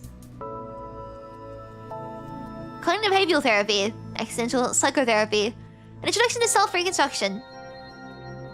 Entire collection is psychology related. As expected in a psychologist's office. Yeah, who would have thought? Please, have a seat. He gestures towards the sofa clearing with visitors, the kind of where patients typically wait. Moore studies it, his brow knitting in a faint frown. I'm not your patient. I'm aware, but it makes a little difference. It makes a little difference. You must be aware that there are many schools of thought in psychology. I don't know any of these things. Jung Maslow, Piaget, Freud. Constructivism, behaviorism, Gestaltism. And I adhere to certain principles of my own. One is my belief that every person in society, even though it's normal, suffers from some degree of mental illness. Oh, you would have a field day with me. But I guess no one is truly healthy. John gives a slight smile, neither confirming nor denying. Let's get back to why I'm here. Afraid? Ah, okay. As you wish. Do you know a man named Jack? 34 years old, male owner of the Timeless Piece. I think he's supposed to go away. Okay, actually, no, he's an investigator, I guess. But did he show any, like, paperwork? I've already forgotten. You're just giving this information away for free? Yes, I know him. There's only one Jack among my patients. Alright, can't disclose details. There we go, but professional ethics in the law prohibits it. Jack is dead. He doesn't seem particularly surprised. Now, both professionally and legally, you have an obligation to give me that information. Have a seat, Inspector. I will retrieve his file for you. Makes it 2 steps towards his desk before stopping short, turning back to Moore. I said you'll need some time to review it. Moore complies, settling into the sofa. John unlocks the password-protected cabinet and with a practiced efficiency, extracts Jack's file from the row of records. He hands it over and takes a seat on the opposite sofa. The file is surprisingly thin, containing records for only 5 consultations. First consultation record, patient named Jack, age 34. Chief complaint, severe anxiety accompanied by an unfamiliarity with reality. Also report recurrent nightmares set in an unknown world. Preliminary disorder, anxiety disorder. Preliminary diagnosis, anxiety disorder. Treatment plan, primary treatment, cognitive behavioral therapy, medication be considered later stage. Risk assessment, self-harm risk low, risk tolerance low. Is where this was anxiety but avoids it claiming it's fake. The main goal is to build trust and cover what it's concealing. Second consultation reward. Describes otherworldly dreams and alter ego feeling more realistic. He's afraid of everything I have now is an illusion and my other self is the real one. Derealization disorder, anxiety disorder. Primary treatment will become behavioral therapy, medication may be considered a later stage. Pathology is more profound than initially assessed, which requires a more intensive approach. Help him articulate its otherworldly memories, then challenge their validity. Self-harm risk medium, oh. Claims to live in a conservation area, post-apocalyptic reality. Self-harm risk high. Oh, risk to others medium. Jack's condition is deteriorated. Is this all of it? That's all. What's your take on this? On specifically? On Jack? Oh no, Sigmund Freud?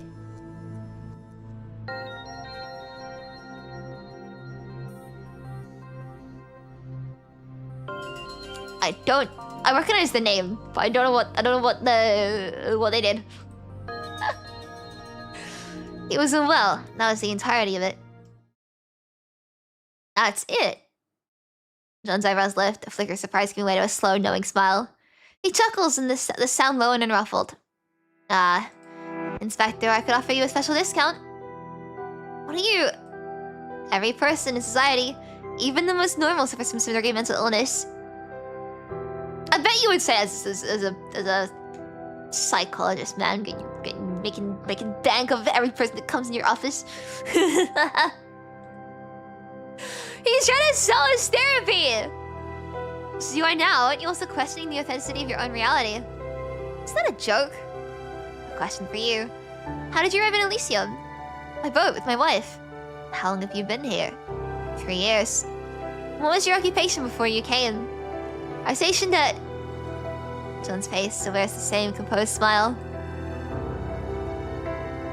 The pieces refuse to fit. A cold formless dread begins to bloom. You call through your memories, desperate for an answer. Soldier. I was a soldier. Next question. Why do you choose to become an inspector? That's irrelevant to the case. I'm here to investigate. Did Jack behave unusually before his death? He was the founder of the psychology and was also very wrong about almost all of psychology. Ah, okay. Very well, if you insist. There was one thing. During our 5th session, he mentioned he recently met someone who exhibited symptoms similar to his own. The name, let me see. There was a girl called Norman. Is she someone you know, Inspector? I need more details. John shrugs and bothered that Moore didn't answer his question. According to Jack, he encountered the girl near Mirage Street. That is all I know about the matter. A pity. I intended to ask him for more details in our next session. I've told you everything I know regarding Jack. Let me take that document. And now I'm afraid I must attend to other clients. I was under the impression that your schedule was clear for the day. No more office appointments, but some clients prefer house calls. John pushes himself up from the sofa and walks to his desk, packing his briefcase with an air of finality. Moore, reading the clear signal, rises as well and starts for the door. If the investigation requires it, I'll be back with more questions. John freezes for a second. Of course, that's my obligation. One moment, Inspector. You never answered my question. Why did you choose to come in, Inspector? Or turns the doorknob without looking back. To pursue the truth. The door closes, leaving John alone in the room. You should have been a journalist. A faint, just derisive breath escapes him. More a shift in the air than a sound. Elysium, the timeless feast. The restaurant sits at the end of Oak Street. A palette of deep black, softened only by orange ambient light, creates an intimate pockets for conversation. Handwritten signage and the gentle flow of classical music are the final deliberate touches in an environment designed for those who wish to remain unseen. Come sweet death, BWV 478 bug. Such a high one, lady's remark. Teddy's ignores motto. Using that face here is just ironic. As do enter, a server at the door approaches to greet them. Good day, ladies. Your reservation? Inspector Mono, Elysium Crime Investigation Bureau, ID ED03. The timeless feast office. A plump man bustles in, mopping his brow with a handkerchief. I'm the manager here. How may I assist you? His eyes dart nervously towards Teddy again and again as he speaks. Jack is in this restaurant, correct? He's been missing for days. Why wasn't a report filed? I'm just confused, but he is the owner, you know. The restaurant runs quite smoothly on its own. Even when he's here, he only drops in for inspections. He rarely handles the day-to-day. At first, we thought he was just taking a break. He's the boss after all. It's not that unusual. It wasn't until today that we started to worry. We were actually discussing filing a report right before you arrived. What's your relationship with Jack? You don't talk? Well, I wouldn't say it's bad. It's quite good, actually, but strictly professional. We hardly ever interact outside of work. Same for all the staff. Jack treats everyone good, pay and all. But he's careful about boundaries. Outside the restaurant, there's barely any contact. If I may ask, what happened to Jack? He's dead. What? He flinches back as if struck, his cheeks trembling. A slick sheen of sweat instantly coats his brow. What am I going to do? What am I going to do? Next month's paychecks. No, right. What happens to the restaurant now? Get a grip. Ah, right. Okay. Did he meet with anyone before he disappeared? Anything unusual? Yes. Did he meet with you, Inspector? The manager stares at Teddy. What? The pieces refuse to fit. A cold, formless uncertainty begins to bloom. When and where? The afternoon before he disappeared. I saw him meeting you here. Give me an exact time. It should be around 4 in the afternoon. His eyes flick upward, to the left. Classic involuntary tick of a brain accessing memory. That day, I remember you were at the bureau. Okay. Teddy doesn't even glance up. Her fingers fluid blur over the holographic keyboard. You're pulling up surveillance footage. The basic skill everyone should have in this day and age. Before the final syllable leaves her lips, 6 surveillance feeds snap into existence from Teddy's terminal. Her fingers flick through the air, sliding the terminal forward to 3:59 p.m. Did you beat your comment again? It might have! Oh, but I heard that, I mean, it's not just me having issues, but, like, I've had that even more, seen now. Like, I've heard of other people complain. It's wild right now. I don't know what's going on with YouTube. The timestamp before... Slice begins its slow crawl. 1 minute, 2, 3... The air in the room grows dense and heavy as if the world itself is holding its breath. Inspector? There. Surveillance footage shows Jack, the model citizen in his sharp black suit, walking into the restaurant. His expression is distant, preoccupied, and beside him is nothing. Just a searing blur of corrupted pixels. Another hacker in the mix. So what's next? Hackers, the ultimate showdown? Elysium Central Building, 25th floor. Crime Investigation Bureau. A humorless laugh escapes Moore's lips. His eyes locked on the screen. The fire in his gaze gutters, replaced by pure, uncomprehending bewilderment. I don't get it. The 3 inspectors reconvene at the Crime Investigation Bureau. The separate leads exhausted. Now it's time to compare notes. Join the club. So first it was Christina, and now you have a Norman. I understand what's happening, but I know one thing for sure. This is all aimed at you, Teddy. Let's go. Psychologist Jack met Norman near Mirage Street, right? Whatever this Norman's real identity is, he's probably the next target. Agreed. On what grounds? Grounds? This is one of you tell jokes. Pop quiz. What's my name? More flesh to the question, his weight shifting awkwardly. When Teddy turned him in near unison. Sticking on his gaze, a silent twin demand of "What is your problem?" hangs in the air. Who offers no explanation, only averting his eyes. The other two dismiss it, filing the reaction away, just another one of Moore's inexplicable quirks. The first victim was Christina, the second was Jack, and now we have this Norman. Jack knew Norman, and I'd bet anything this Norman also knows Christina. I just think maybe we should take another look in those writing machines. Hitting us Mono a skeptical look. Didn't you already check that? You said there were no leads. Besides, those writing machines are just the weapons. What matters is who's wielding them. The real question is how this Norman tracked down Jack. John. Teddy and Moore speak in perfect unison. This music's pretty cool. Were John's face and records digitized? Yes, but digital and physical copies. She must have pulled Jack's information from the psychologist database. A look of realization crosses Moore's face. She's the one who reported Jack's case. She's the reason he went into the sewers. So now we just need to mate with this Norman. The question is, how do we find her? Our last hacker, Christina, was a complete ghost. There wasn't records, bank cards, rent history, grocery purchases, surveillance footage, social connections, health insurance. Maybe she didn't exist. If we hadn't found her body, we'd never have known she was in Elysium. If Mon society is an ocean, these hackers aren't fish. Supernatural tentacled creatures that bend the water itself. Wow. The truth crashes into Moore with the force of a tidal wave. Two and beside him are the very supernatural tentacled creatures that bend the water itself he just so carelessly described. Humans are social creatures. As long as she's living in this society, surely traces of contact with surroundings. We can't find her directly. We can work backwards from the visible.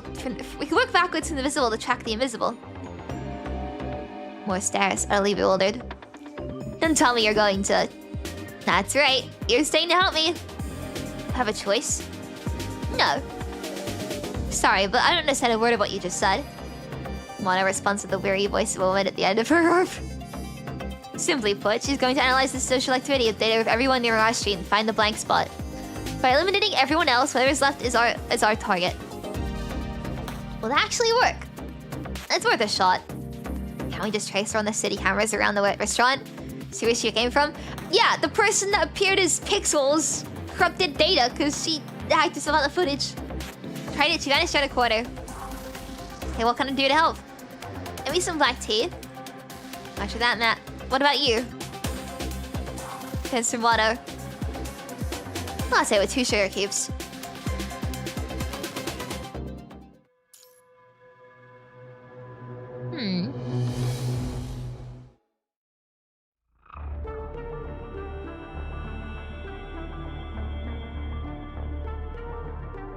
Mirage Street isn't exactly a popular destination, but that worked in their favor. It only took Teddy and Mono 3 hours to track down Norman's location. Now the 3 of them advance down the street. They target a warehouse among the buildings. So this is where Norman lives. I think he doesn't like me bringing up that, Smith Freud came up with the Oedipus complex? I don't know what that is. I don't know what that means! But YouTube doesn't like anybody at the moment, so... Yay! It's a functioning platform, yay! Wait, I've got a question. Why a warehouse? I think Christina had one too, right? Maybe supernatural tentacle creatures that bend for the water itself just have a thing for warehouses. Right, sorry, don't question. Embarrassed look washed over Moore's face as his shoulders slumped. Clearly, Teddy isn't as attached as she was pretending to be. The conversation falls away as they reach the warehouse entrance. Wano comes to a sudden halt. I'm gonna my chair back now. Whee! She knows we're coming. Wano looks up at the corner where a security camera silently watches the 3 of them. Let's knock. That's pointless. Mono reaches for the access paddle. A double beep answers her, and the electronic lock disengages with a sharp clunk. She tries to slide the door to the right, but it won't budge. And there's a physical lock. Before the others can speak, Mono is already pivoting. With a full rotation of her body, she drives her heel into the stubborn lock in a brutal, practiced arc. Whoa. Bang! Lock shatters. Moving in. With those words, she rushes inside. We're just here to ask a few questions. Isn't she a bit on edge? Meets me. They follow Mono as she bursts into the warehouse.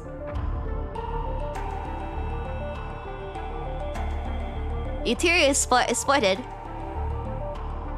Sorry, not by design but by neglect. It holds only the barest essentials for survival. A hollowed-out shell of a living space. Deep within the warehouse, a door slams with a percussive bang. Norman was already on the move. Oh, this is just perfect. Under her breath, Teddy follows Mono as she shoves the back door open and bursts outside.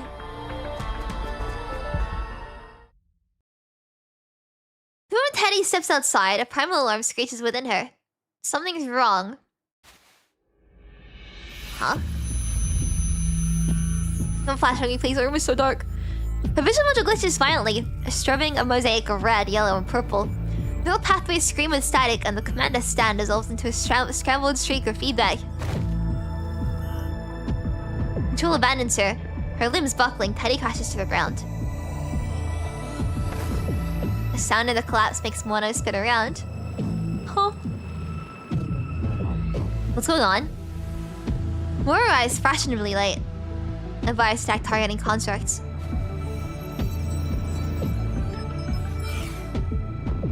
Mono works quickly, pushing the virus in Teddy's systems. 30 seconds later, Teddy's eyes begin to refocus. You okay? Yeah, more of a nuisance than a threat. So just slow us down. Let's go. Let's go then! Stop! We're not going to hurt you. You two, stay on her trail. I'll take another route. All right. I like Moore's voice a lot.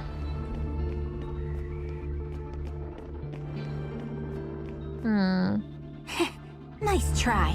Simulating a found the bug. Yay! Hook. This music is really cool sounding as well. Erased. There's a glitch. Is that all you got? Okay, my turn. You guys almost dead?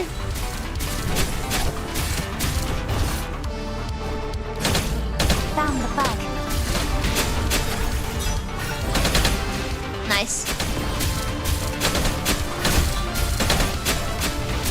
Ugh. Trace erased.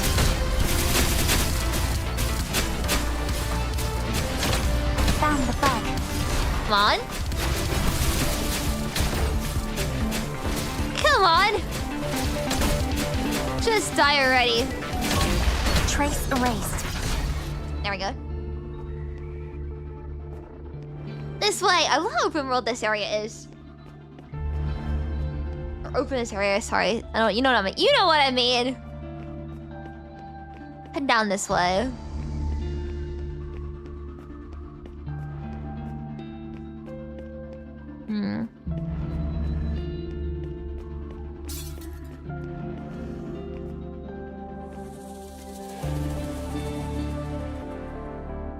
Oh.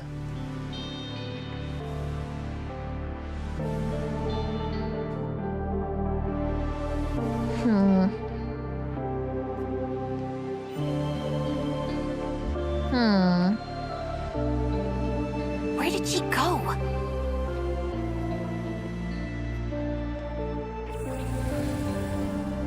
Here?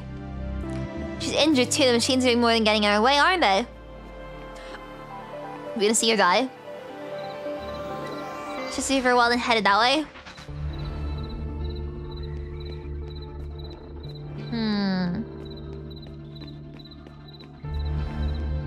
turning around to see her die.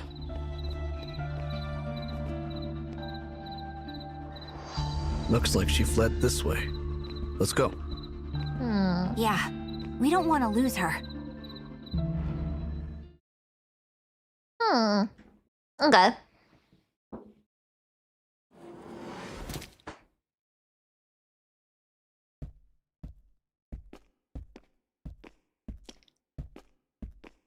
Let's hurry. For someone who's injured, she's running surprisingly fast.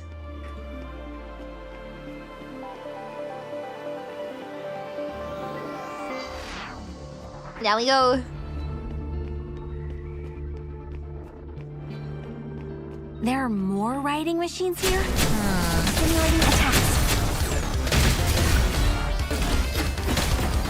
Actual hit. This music is so cool to me. There's a glitch. Hook. Implanting malware. What is this frame? Oh!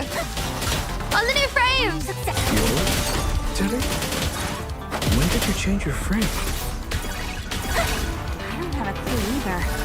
Let's focus on Norman for now. Full of holes. Time for a hard reset! Okay, now we get to use the new frame now. I can test out my muscle memory. Teddy! Alright, let's go!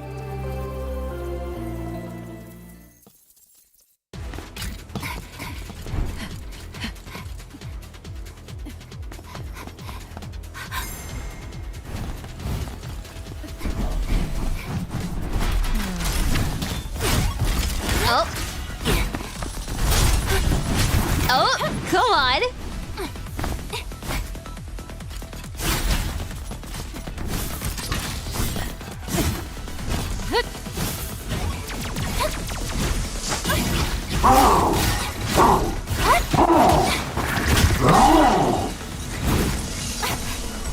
Come on, Teddy.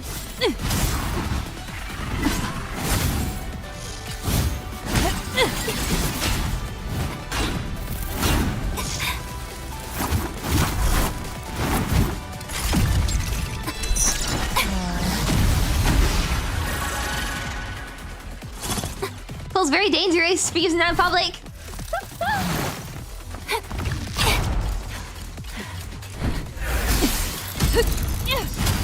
I definitely think the machines are gonna get her. If mine doesn't get her first.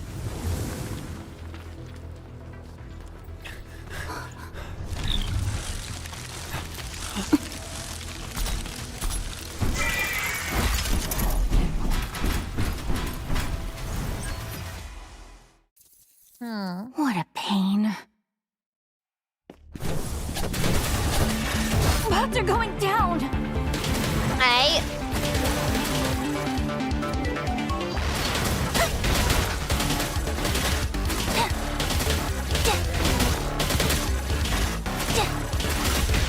Am I red? Welcome to my Go inside here. circuit over. Red. Full of holes. Wait, why did it? For a hard reset. Okay.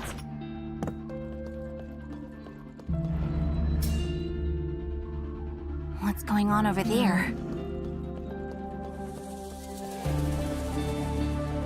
Let's head this way. I was too late. I knew Check it. the area. I'm heading back. Better get some photos for the record.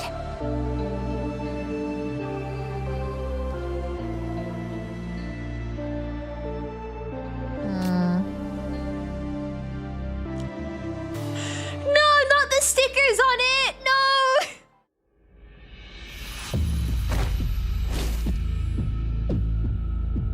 As the final riding machine collapses to the floor, Teddy lets herself a soft sigh. She steadies her breathing, trying to take stock of the changes to her frame.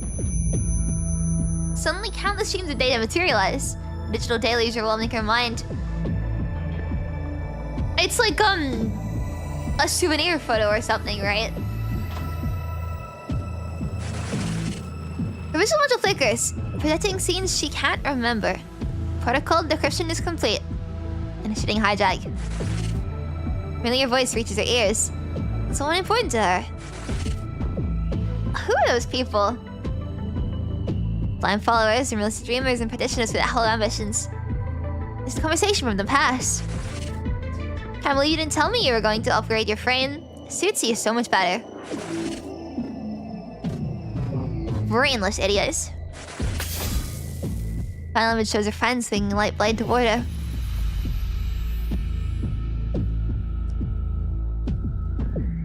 This is where the mockery took place. The Fanmark's images fade, allowing the world to solidify from the darkness. The last echoes die, reality comes into focus. The reins of riding machines, scattered and silent, with more picking its way forward, toward her through the debris. I'm fine. The consciousness has returned to her familiar frame. The new frame, which should have only stood as a data draft.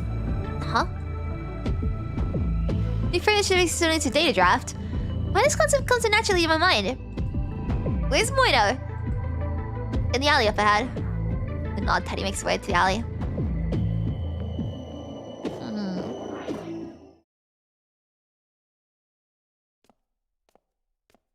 A profound silence hangs heavy in the air. Has she managed to stop Norman? Or have they both run off somewhere? Yeah. Stabbing pain pulses through her mind again. Is it a lingering effect of the virus trap? The hallucinations are returning. Visual static and auditory whispers frame the edges of her consciousness. The whispers offer up of air. She's about to enter the alley. The whispers bring back the spark of the divine. What's so wrong with losing it? You're losing yourself in an illusion. Are you sure you want to go in? What? It's already too late. Around the corner, she finds a scene of devastation. The wreckage of mining machines litters the alley, all scarred by claws of energy weapons. The acrid smell of burning hangs thick in the air, pierced by slanted neon beams from the door outside. In the center of it all stands Bueno, head bowed. Before her, Norman lies motionless in a pool of her own vital fluid. Disheveled translometer hide Bueno's expression. But nothing can hide the crimson on her hands. Norman's vital fluid. Bueno. I was too late. The riding machines were too fast. And his voice reaches Teddy, flat and distant, as if there were a faulty connection. Maybe your audio sensors are failing. Can you check the area? I'm heading back.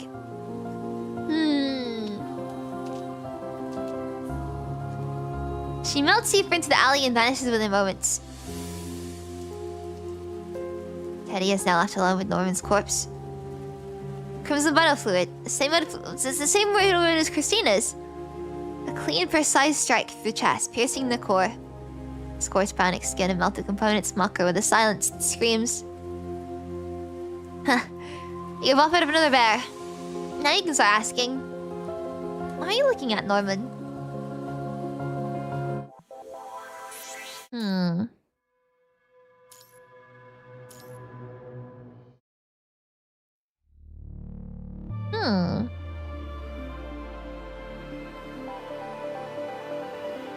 A full moon bathes the city in a silent silver glow. On a quiet rooftop, Teddy stands motionless, her eyes fixed on the distant, icy specks of starlight. The sound of familiar footsteps approaches from behind, but she doesn't turn. Yo, I brought some drinks. She lifts the plastic bag on her right hand. Sweet testifying to the few cans of synthetic alcoholic electrolyte and black tea inside. Yours is a black tea, not exactly the right time or place for a proper brew, so you'll have to make do. After passing a can of black tea to Teddy, Mono settles in beside her and pulls an electric vape. Keep sucking on that thing and you'll need a new pair of lungs before you know it. Cake as well! You see the cake? I want the cake. Mono offers a nonchalant smile, then exhales a plume of vapor. And I'll get them replaced. It's not like there's a shortage of bionic parts. The can of tea hisses as Teddy opens it. She brings it to her lips for a small sip. Has no one been taken care of? I thought you weren't going to bring that up tonight. The body's at HQ morgue. Forensic investigators on it and Moore's writing the report. But I doubt they'll get anything useful. That body was a perfect copy of Christina's. Sorry. What are you apologizing for? I was too late. I couldn't stop those writing machines. More and I see it the same way. All those words, a heavy silence falls between them. Why is she hiding? Why did she have to run? And why was machines hunting her? There are too many loose ends. Feels like we're missing a layer. Something deeper we haven't even scratched. The cause of the derealization disorder.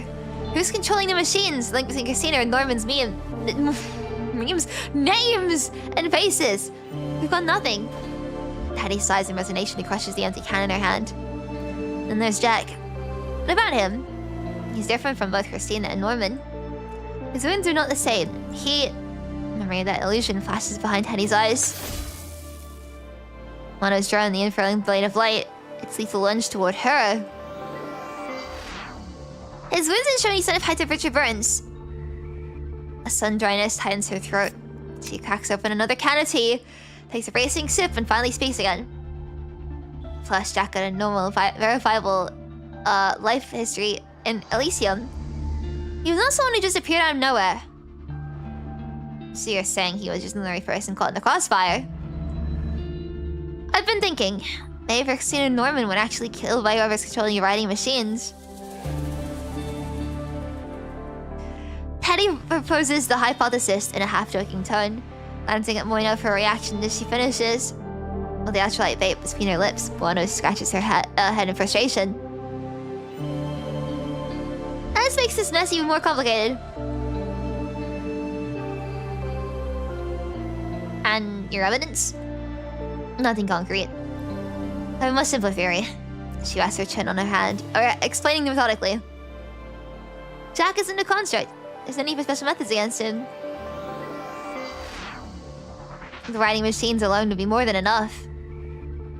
It is a possibility. Mona's about to take another drag from her electrolyte vape when Teddy snatches it from her. Teddy reaches the device to toss it in the plastic bag, then freezes. She pulls it back, her eyes narrowing as she examines it. What does it even feel like? A mischievous grin spreads across Mona's face. Want to try it yourself? Never mind. Kind of a minor vaping. Teddy rolls her eyes, tossing the vape into the bag like it's offended her. Minor. I told you, you've got no talent for jokes. Clouds drift in the distance, slipping away at a pace too slow for the eye to truly capture. Mono stares, her gaze in focus, and exhales a perfect smoke ring. She watches, silent, as the breeze unravels it into nothing. Mono, why did you become an inspector? The purple-haired woman hesitates, carefully weighing her response. Perhaps because this is the only place I have. Sparrows don't migrate. Limited flight sailing can't travel far. She lets out a self-deprecating chuckle.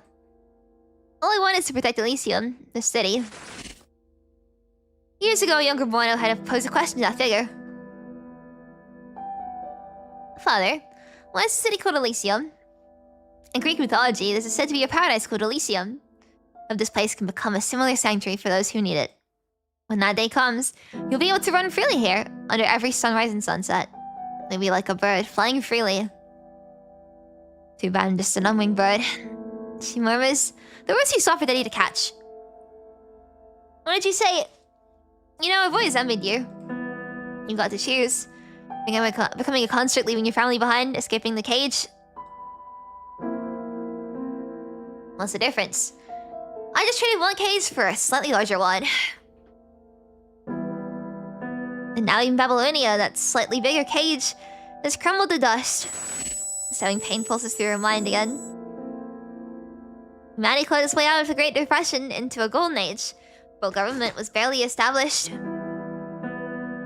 Then someone decided to start a global nuclear war. The surface was scorched, and the surviving cities went into a lockdown. That's not right. So Eden 2 became the sanctuary in the sky, with the elites fighting for a spot on their glorious Noah's Ark. But even the Ark sank in the end. Ironic, isn't it? Something is screaming. Her face is stark, as a stark, smileless void. So go ahead and mock the very idea of cages. People are always trapped by something. You want to fly, then fly. You're a sparrow, after all.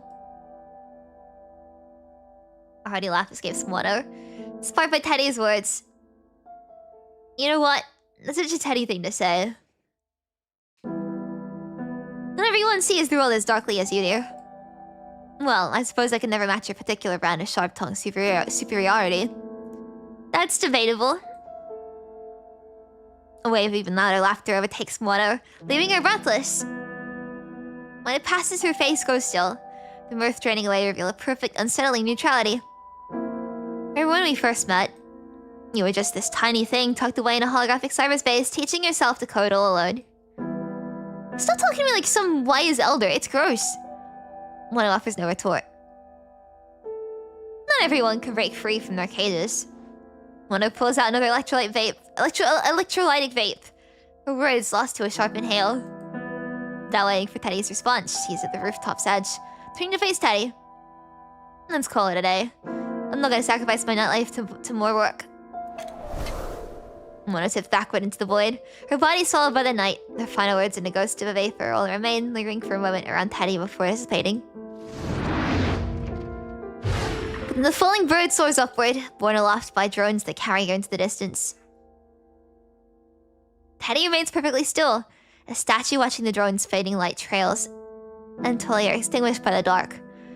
Only then does a hint of sorrow enter her eyes. Can I trust you, Mono?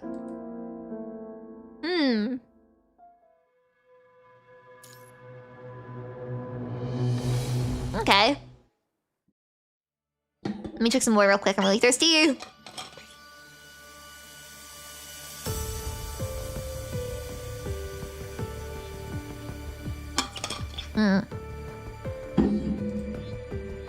After fighting with Mono on the rooftop, Teddy returns to her office. She faces the broken parts on her desk. Visual modules from the writing machines.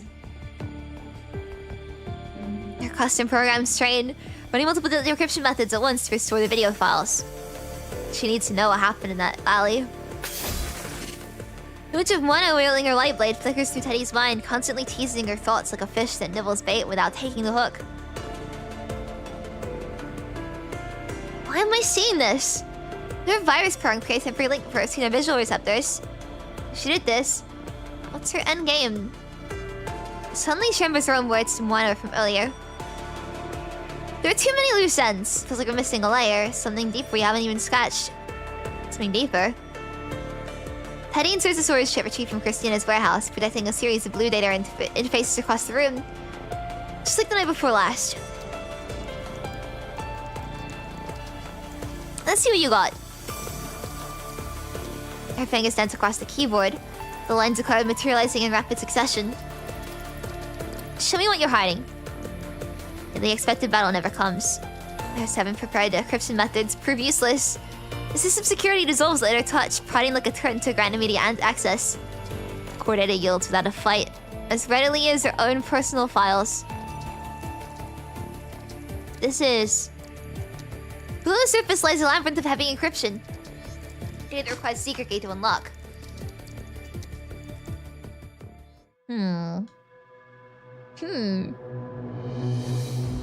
A hidden key. How do I crack this?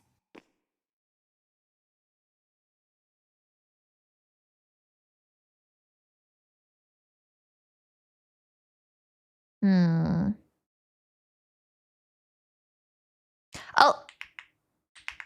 Hacking. Yeah!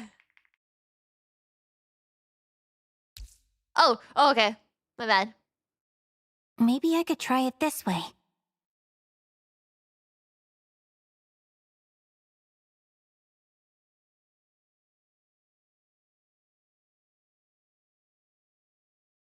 Is it in the circle? I think I have to do it when it's in the white. What about Christina's method?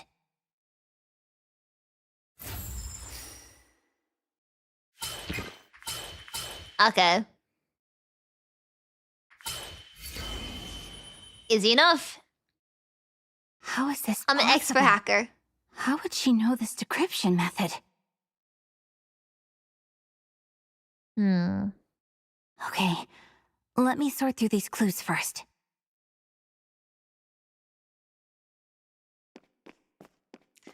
Let's head over here. Oh, we can select clues!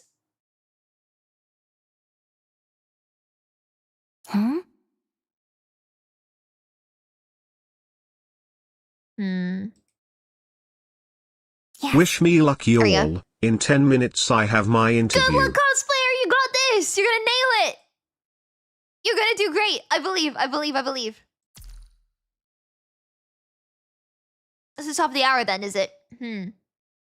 I think the collective city movement says today the victim of grand questioning the reality of the world and developed realization disorder that often disappear. Yes.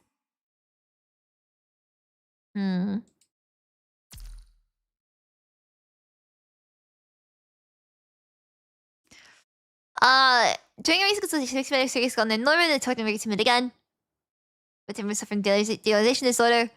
And was killed in the sewers to his death. Fans airing the sewers.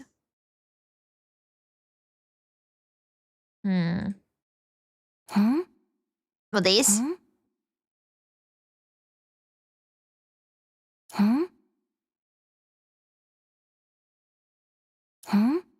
Huh? Oh, it's saying it's not this one. Sorry.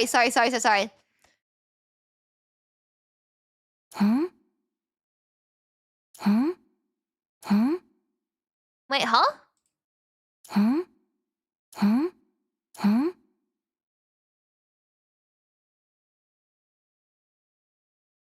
Yes. Oh, 3 of them! Sorry. Okay. Oh, that's what I wanted you to do then. We're going to investigate the case to discover the person reported can be traced. More attack will investigate the case to see minor injuries. Victim is ordinary human. All 3? Just the one?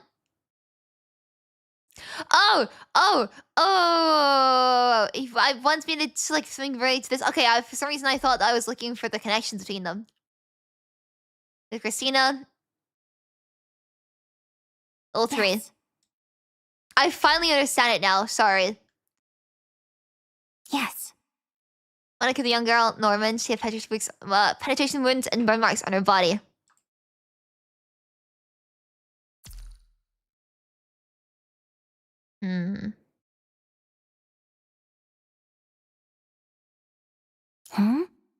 Is that,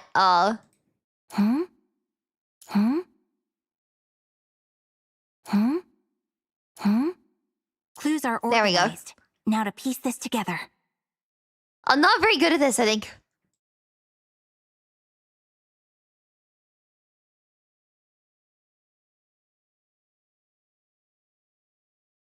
Wait, what?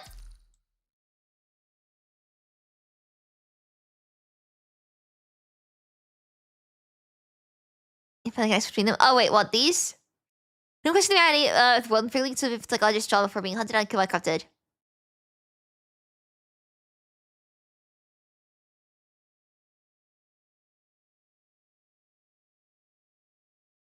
Ah, wait, I'm making connections there. So maybe all the young people of the world's looked at. But I think she's supposed to get the world. So people might be handing out people who doubt the world's authenticity. In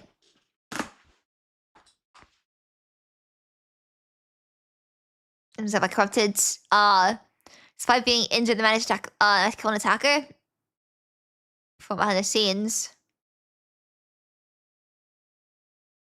Oh. One here. No, maybe the one they reported the case to police. Her friend had been killed. She just started the police stench without exposing herself. She got the world. Was the reason both victims were attacked. Why?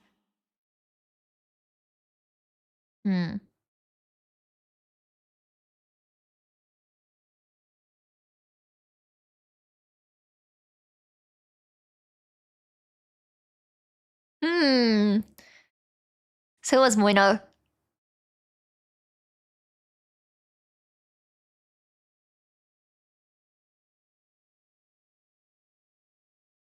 time we had a little chat, Wano.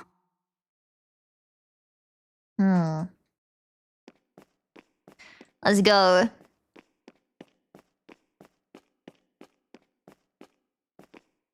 There we go.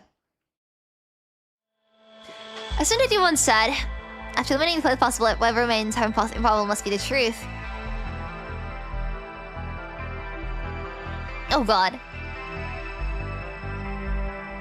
The harsh white light is blinding, flooding everything beneath it into what seems like a two-dimensional plane.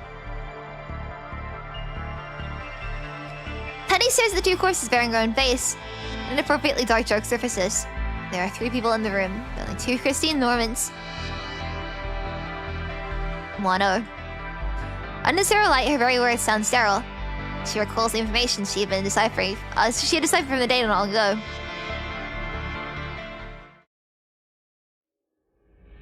Integration program successfully extracted the video files from the writing machine's visual module. Recording played out from the machine's perspective, moved with rapid darting motion, sweeping past Moore and Teddy before entering an alley. Ahead, the writing machines blocked Norman's path while Wano descended from above behind her. A ring of her drones hovered around them. When the writing machines charged its blade into Wano's back, she didn't even flinch. Her drones were well targeted and fired autonomously, the energy beam piercing straight through the mechanical assailant. It collapsed to the ground, its final visual feed locked between the 2 figures in the alley. Suddenly, the 3 machines blocking Norman were destroyed by drones that had slipped behind her and noticed. Before she could react, several drones forced her back against the wall. She had nowhere to run. Wano, you... The drones flew in Wano's arm, transforming and resembling into a light blade extending from her wrist. Silence, imposter. In the next moment, she plunged the blade into Norman's chest.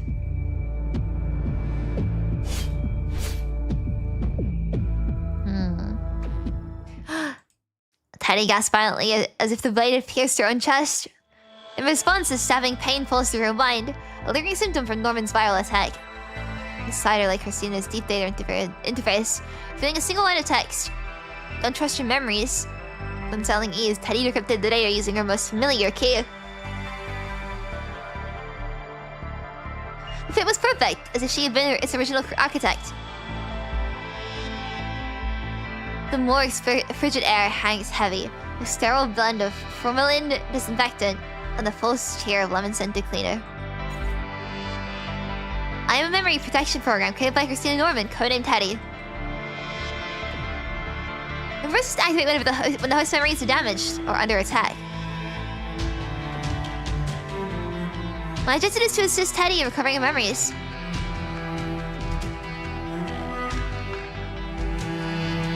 For reasons yet unknown, this program has now acquired physical form. A program gaining physical form? Isn't the answer obvious? I don't think that's my frame change. Henlo let out a bitter chuckle, her fingers tracing the cold stainless steel surface.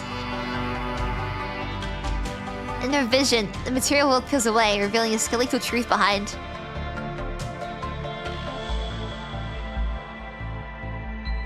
All of it is just programs. Just code.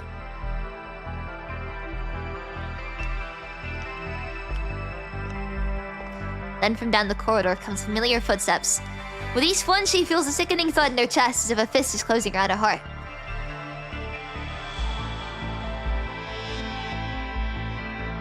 Familiar voice reaches her. It's Teddy. It now sounds utterly alien.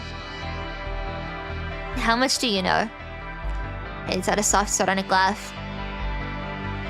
Enough to be demanding answers from you, Wano. Why did you kill them? Wano turns her head away. A subtle shift to shield her expression from Teddy's gaze. What's wrong? I'm not going to answer.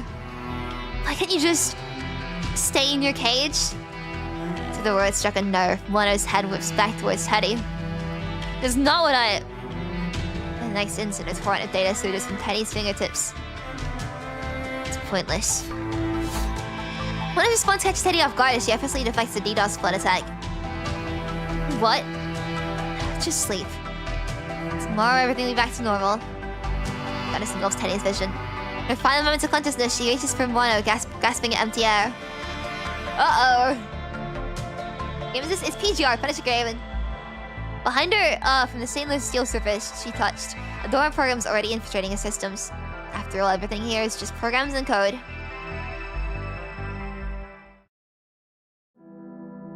TV mumbles the news, but Moore's mind is elsewhere. His hand groping for the glass on the table sends it tipping. Sam brings Aline into the living room where she finds Moore already mopping up the spilled water.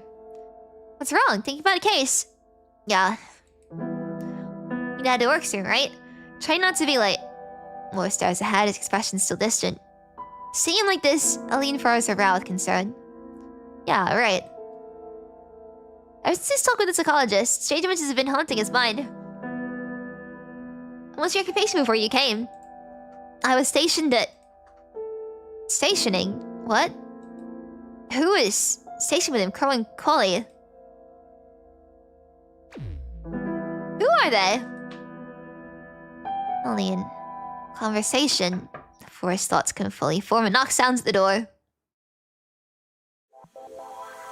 I'm winning? Maybe. I think we were until Mono put us back to sleep. But only 2 months ago. Seated in the office chair, Nicola held himself with ramrod straightness, his fingers drumming a steady, impatient rhythm on the table. He prided himself in his impeccable military bearing, a standard that he upheld with ruthless self-discipline. But today, a faint line of anger was carved between the brows of the military commander-in-chief. While his face seemed an unreadable mask to most, it betrayed a subtle, shimmering fury to anyone who knew him well, such as... Hassan! And that fury went unanswered. The President of Babylonia, Nicola's friend, Hassan, had stood him up. Nicola's rhythmic tapping had ceased as he slammed a fist on the table, surged to his feet, and marched straight to Hassan's office. He flung the door open and demanded an answer, his voice low with contained anger. I've been waiting in the conference room for a full 20 minutes! Have you forgotten the meaning of punctuality? Perhaps the anger was no longer contained. Emotion snapped Hassan out of his trance. He tore his gaze away from the document he'd been staring at blankly. My apologies. Has it really been that long? Striding to the desk, Nicola glanced at the document in Hassan's hands. Hassan passed it to him without hesitation, and Nicola gave it a cursory look. He recognized the document he'd already reviewed long ago.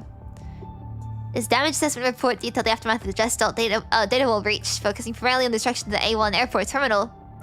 To this day, that shattered petal of Babylonia remains unrestored. I don't get it. That crisis is over. Why are you still looking at an old report? Hassan heaved a deep sigh. His response tinged with unmistakable melancholy. Just a few short years, Babylonia has faced multiple attacks that has threatened its very foundation.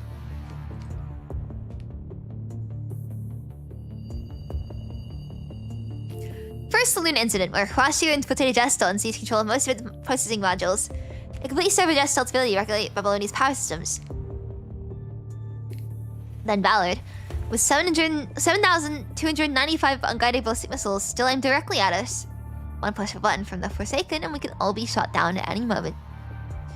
Then there's that thing that should have provided Gestalt's data wall. We've been walking a tightrope over an abyss this entire time. Do you know what these politicians and wealthy elites are saying? I need you to tell me. Keep the battlefield on Earth, they say. Don't let it disrupt our lives in Babylonia. Fools. Nicola fell silent for a moment. But our position is improving, isn't it?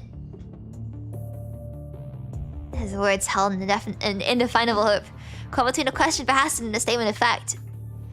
We developed a new central purification filter technology. The conservation areas on the ground are gradually replacing their tower cores, and we've established new safe zones. Contract tech is advancing as well. Doesn't the Science Council have a new technology for the mind? The first friend to be equipped with it is this new friend. That will depend on whether I approve it. Okay. We return to their previous topic. Regarding the agents, Vonnegut has disappeared and Luna isn't showing strong hostile intentions right now. By any measure, the situation is stable and improving. Maybe it is. Nicola raised an eyebrow. He says Hassan was holding something back. How can you learn language effectively? Oh god, I wish I could tell you. Immersion's always good. So like listening to stuff in the language you want to learn helps. And like looking up the translation and the text and stuff, if that helps you. I don't know like the best way to learn a language. But like those language learning game sites are like never a good thing because they don't help. A good way is just like, yeah, immerse yourself in what you want to learn and break it down. Is another crisis incoming? No, you're certain of it. Why? As members of Parliament are growing restless. Corona again? No, it can't be. Corona isn't worth this level of concern. Corona's a hyena chasing after scraps. You can control them with bait, and once they're full, they're not a threat. Handle them correctly, and they'll cough up everything they've swallowed, stomach acid included. Sometimes they'll even fight you, or fight for you. But these ones are different. They're far more dangerous. Who are they? That's the problem. I don't know who they are yet. You don't know yet. If you're basically understanding and watching, just watching stuff in the language, putting your that sentence in language can help it to let them out. Yeah, my phone was in French for the longest time, and I still like now that it's back in English, because of like some apps being weird with it. I still keep typing the wrong app names when I'm searching for something on my phone, and it's been months of it being back in English again, and I still type the wrong app names. He spoke slowly, giving each word a weight. I'm not exactly a prophet here. For everyone's sake, I hope you're not. You are Hassan. Legendary Hassan the Undefeated. The long-forgotten title from Nicola's lips gave Hassan pause, his expression softening with a hint of nostalgia. That's just an empty title from the past. It's not worth mentioning. There's something else that's been on my mind. It's about our cybersecurity here in Babylonia. Isn't just all... He started to ask if just it wasn't enough, but the thought died as he recalled its dismal performance in recent years. I believe the digital domain will be a critical battlefield in the future. A look of realization crossed Nicola's face. So that's why Teddy's new friend got pushed through so fast. What languages do you know besides English, Evie? I can read French and like understand it to a degree, but I don't like speaking it. And that's it. I just know English. Like, yeah. I wish I knew more. I want to learn Chinese and Japanese. Mostly Chinese though. Because there's a lot of good fanfics in Chinese. Thank you for your time again, I really appreciate it. Thank you! Also, he's trying to push it fast. Well, she is quite wealthy herself. But yes, that is the reason. From what I hear, her new frame should be almost ready. About 80% complete. I'll be assigning her a mission after that. What kind of mission? So you're looking for facilities with sufficient computing power. Do you remember what came before Project Gestalt? If I'm remembering right, was it the Quantum Network and Artificial Intelligence Engineering? Close enough. The full name was Quantum Neural Synapse and Events AI Matrix. It was a supercomputer and AR project led by the Science Council in collaboration with universities and research institutes worldwide.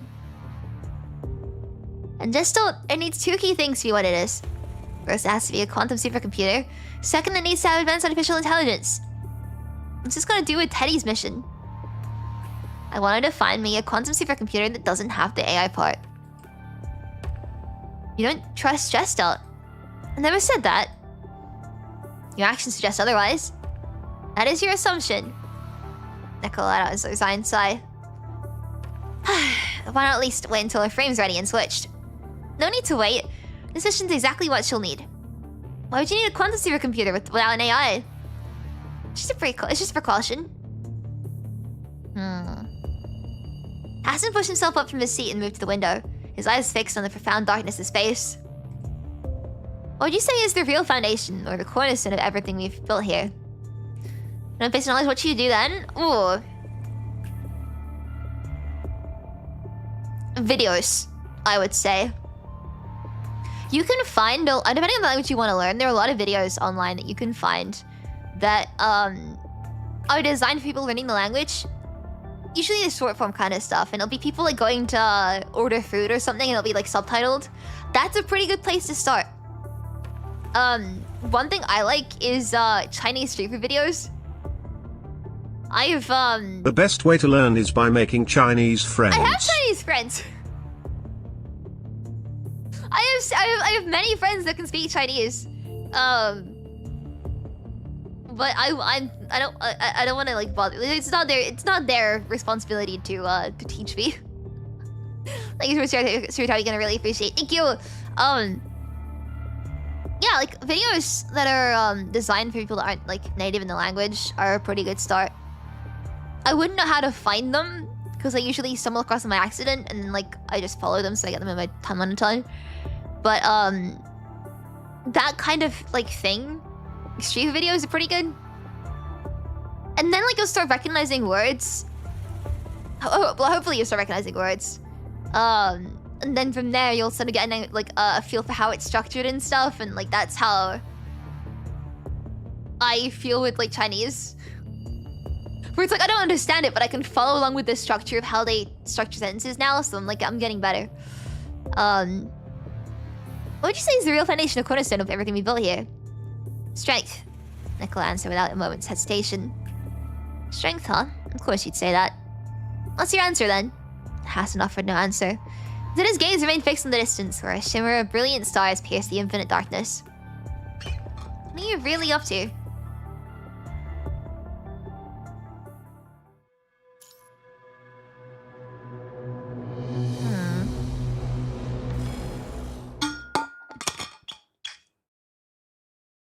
The cradle rocks above an abyss. And common sense tells us that our existence is built a brief crack of light between two eternities of darkness. Speak, memory. Wandering through the darkness, she was pulled into a dream. There, fervor was the dominant theme of what they had called family. It all began with the madness known as Project Herald. Christina, what's buried there is the seed of civilization. Your father went on a great mission. We must follow his path, trace his footsteps, and bring back his legacy. Only Dominic can lead humanity back to Earth. Christina and Norman had never seen Dominic in person. Whenever Charles spoke to her about such things, a single question would always linger in her mind. What kind of man was Dominic? According to the books, he was the founder and chief technician of the Science Council, the pioneer of gestalt design theory, the proposer of cold fusion theory and its practical application, and the creator of the first strong AI machine. Leveraging cold fusion, he dragged humanity out of the Great Depression, facilitated the rise of the world government, and ushered in the Golden Age. They called Dominic a hero. Just another hero, rather, the very first. But the hero died. He vanished without a trace inside Reactor 1. The legacy of the dead became a trophy to be fought over, and the fallen hero demanded a successor. And so Dominic's successor was born out of necessity. Successor to Dominic, yet property of Norman Mining Corp. What a complete joke. Dominic wasn't even a Norman. What are you talking about? Nothing. Keep such thoughts to yourself, at least in these walls. Alright, I'll keep that in mind. A sigh escaped Edward in the lavish living room. A quiet lament for the unfair hand fate dealt his daughter. I know that you... After a long hesitation, the rest of his sentence died on his lips. Father, are they also standing in the service of Project Herald? Yes, they are.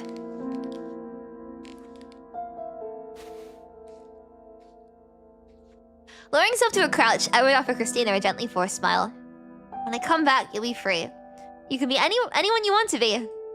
But none of the previous heralds ever came back. I will come back. I promise you, my little Teddy. With those words, Edward departed, drawn away by the urgent calls from beyond the door. He never came back. The Norman family had a symbolic funeral for Edward. It did not rain that day. Apollonia's weather cycle rarely allocated for precipitation, and the world that certainly did not orchestrate convenient rainfall for every moment of grief. Spun tears straight down Christina's face. She had no rainfall to blame them on. She believed herself to compose her cry, She was convinced, in fact, that she had not shed a single tear. She simply stared, blank and unseeing, at the gravestone, a purely symbolic marker that didn't even know her father's personal effects.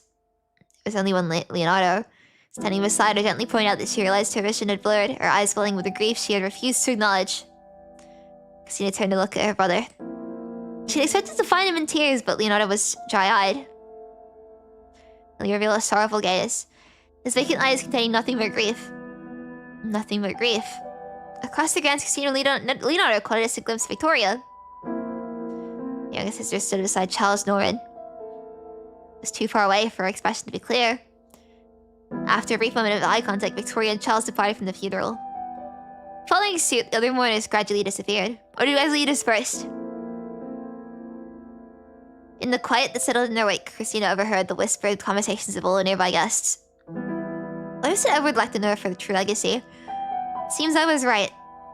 Did you hear? One of the Norman cousins, Oakley, I believe her name was. She seems like an stomach Project Herald, had a terrible fight with her family and fled Babylonia altogether. Can't say I blame her. Project Herald.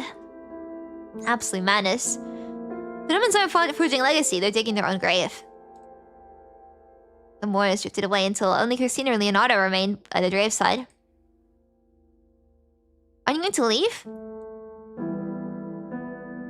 I'm going to shut down Project Herald. Won't let any more lives be thrown away for nothing.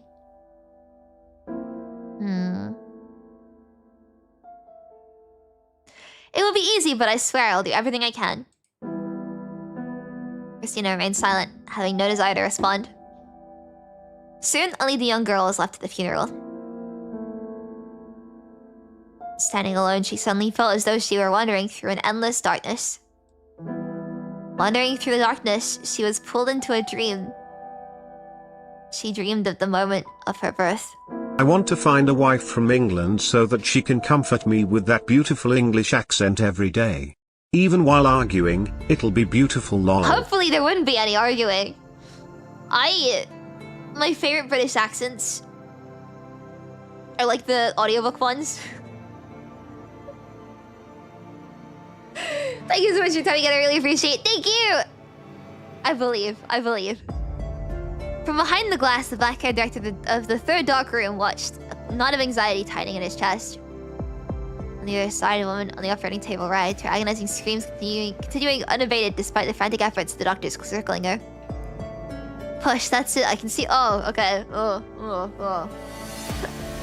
Almost there. Ugh.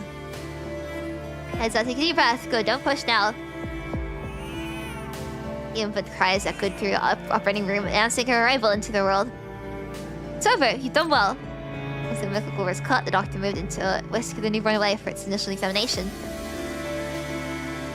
Behind the glass, the man released a long, relieved sigh. Let me see her. Before the woman with glass could be granted, doctors discovered something unusual. Well, it's success if she's not clotting. He immediately decided to act. It's postpartum hemorrhage. Get the crash cart. A sudden tension gripped the operating room, and the man watched as the medic's movements shifted into urgent, purposeful bursts.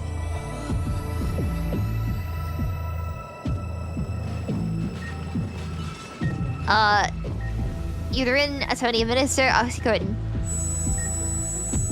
Oxycodone ineffective, prepare for... I don't like the tinnitus sounds. It's too real. But for uterine packing.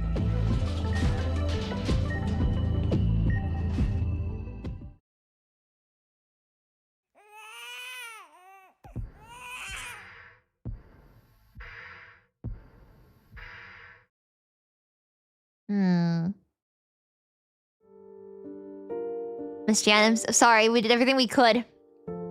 Look what limit done in the man's eyes. Everything you could? What do you mean? There's little time left. You should go in now. A hint of compassion tinged the doctor's voice. Yanjun entered the operating room. His gaze immediately found his wife's pale, exhausted face. Claire. She's barely clinging to life. Jen, let me see her. Yanjun signaled the doctor brought their newborn daughter close. Claire's eyes locked onto the baby. She struggled to lift a hand, her strength abandoning her. Seeing this, Yanjun gently cupped his wife's hand and guided it toward the daughter's cheek. Her eyes, they're just like yours. My little... Mono!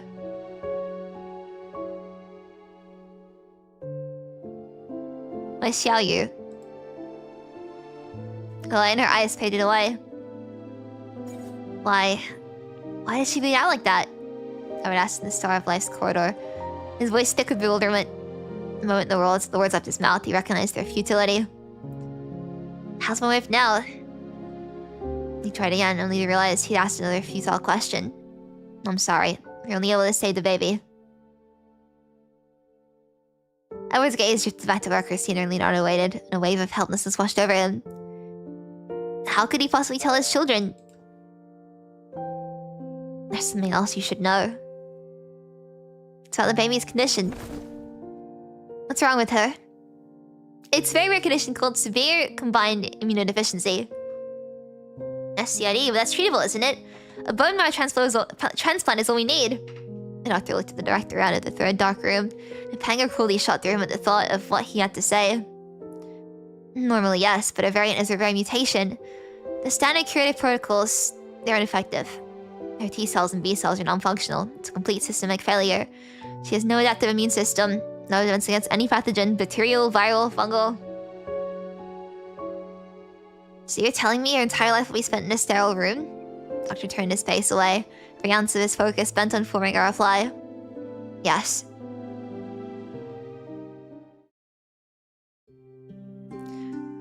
What are you studying today? I'm reading elementary particle physics. And you can comprehend the material. I'm managing. Charles's brow furrowed suddenly. Managing is not the standard for Dominic's successor.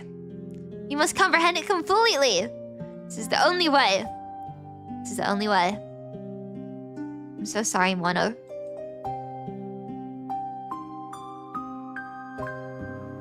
Inside the server room, the air filtration system hummed its ceaseless faint hymn. 4-year-old Mono fought to keep the sadness from her face. Fortunately, she was gifted with a mind far beyond her years. It allowed her to understand the guilt in the man's words. It's alright. I understand. She pressed her tiny hand against the glass. Striking that small, delicate palm, Yanjun crumbled, collapsing to his knees. With trembling hands, he placed his own palm against the partition, desperate to feel the warmth of Mono's hand. All that met his skin was the cold and yielding glass. I'm so sorry. I'm so sorry. What happened to Mother? It wasn't your fault. Christina offered the soft comforts of the weeping man before her. Unfortunately, she was gifted with a mind far beyond her years. She understood the grim statistics of childbirth all too well, so she chose to lock her grief away.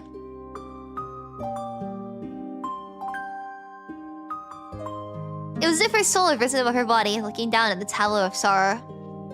Her anguished father. Her mourning brother. And her grandfather with eyes squeezed shut. From that cold vantage point, a single ill-timed thought formed. Years from now, would she completely forget what it felt like to be held in her mother's arms? Oh god, got itch. What does an embrace feel like?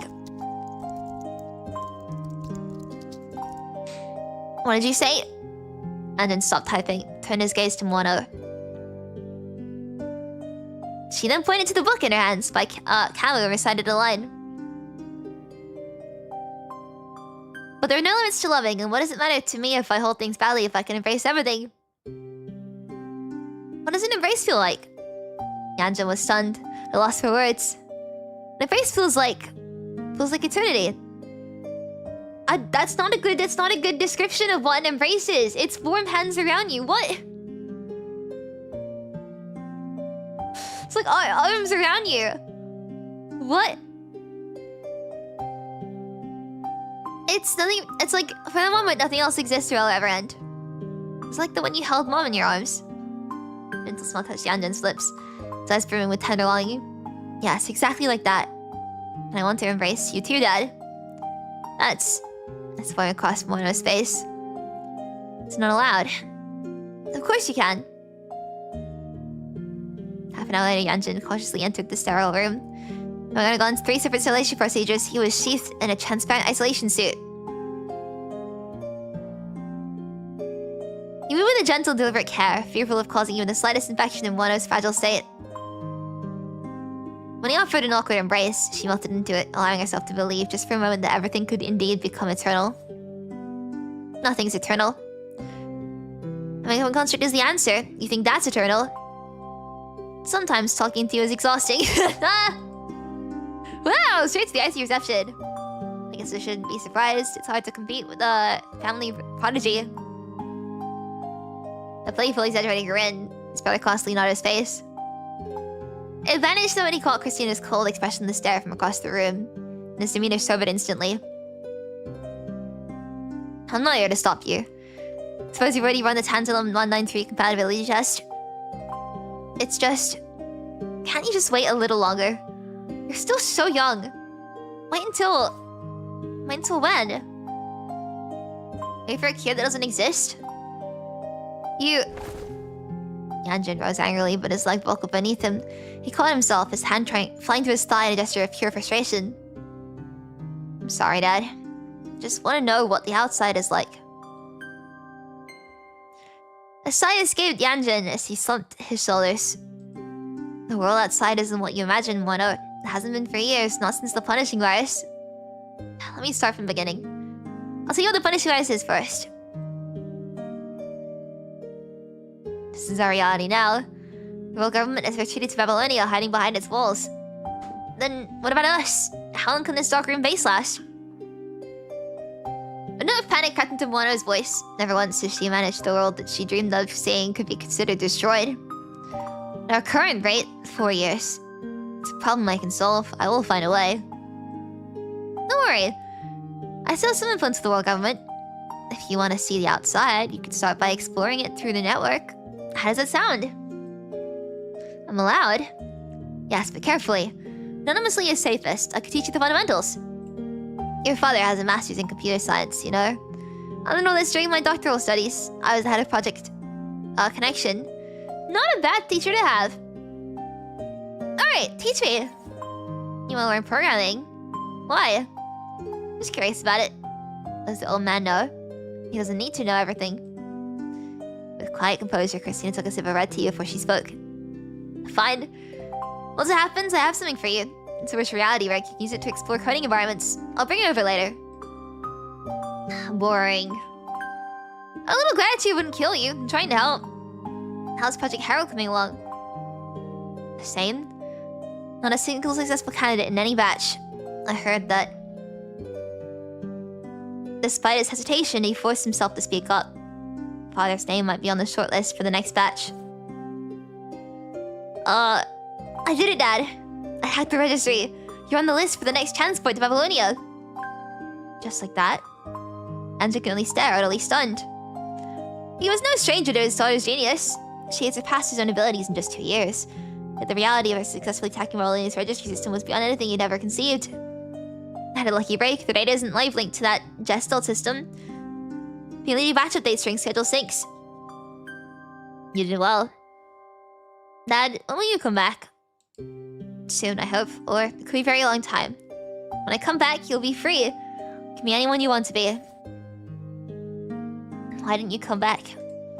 Christina sat on a boundless plain. Her gaze fixed on the official sun in the distance. The words were a soft murmur meant for no one but herself. As Dominic's successor, she was forbidden from showing any weakness. Here in the emptiness of virtual space was the only place she could retreat to soothe her grief. Well. Didn't expect to find a space like this. Nice view. A voice suddenly came from behind her. Who's there? Christina looked around.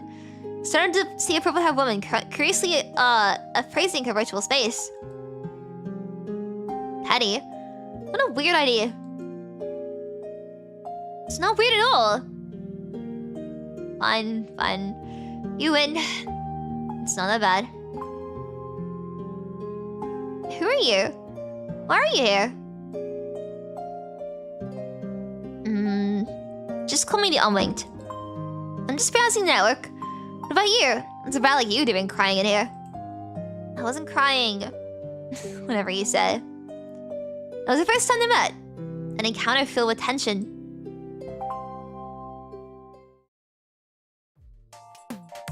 3 laser firewalls, huh? A bit basic. Oh, this trap has some teeth. Too bad it only caught my zombie. With effortless ease, the Unwing bypassed Teddy's defense protocols and entered the virtual space again. Teddy, however, didn't so much as turn around. Continuing to sunbathe as she were alone. A beast this time, huh? Definitely an upgrade from the snowfields. Shut up, gloomy woman! The Unwing pressed her lips. Don't give me strange nicknames, you snippy little rat. My name is Wano. Stina.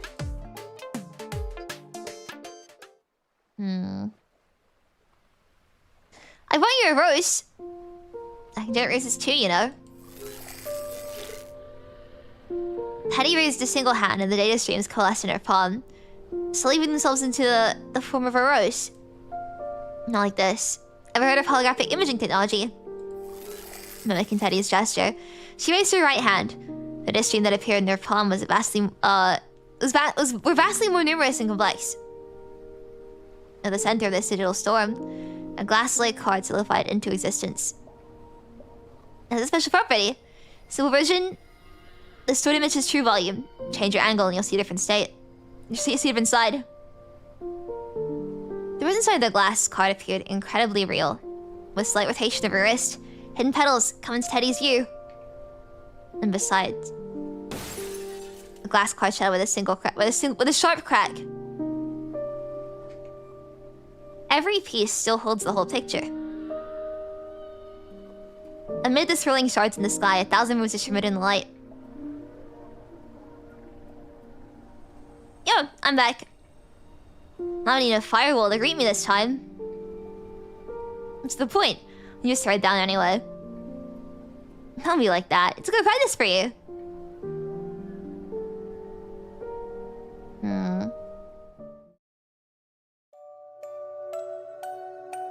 As the years passed and the blur of shared experiences, the relationship deepened. What had begun in very hostility gradually became a sanctuary of shared secrets. For the first time in her life, Teddy found herself with a real friend. But I want to know how this works out for Elysium, right?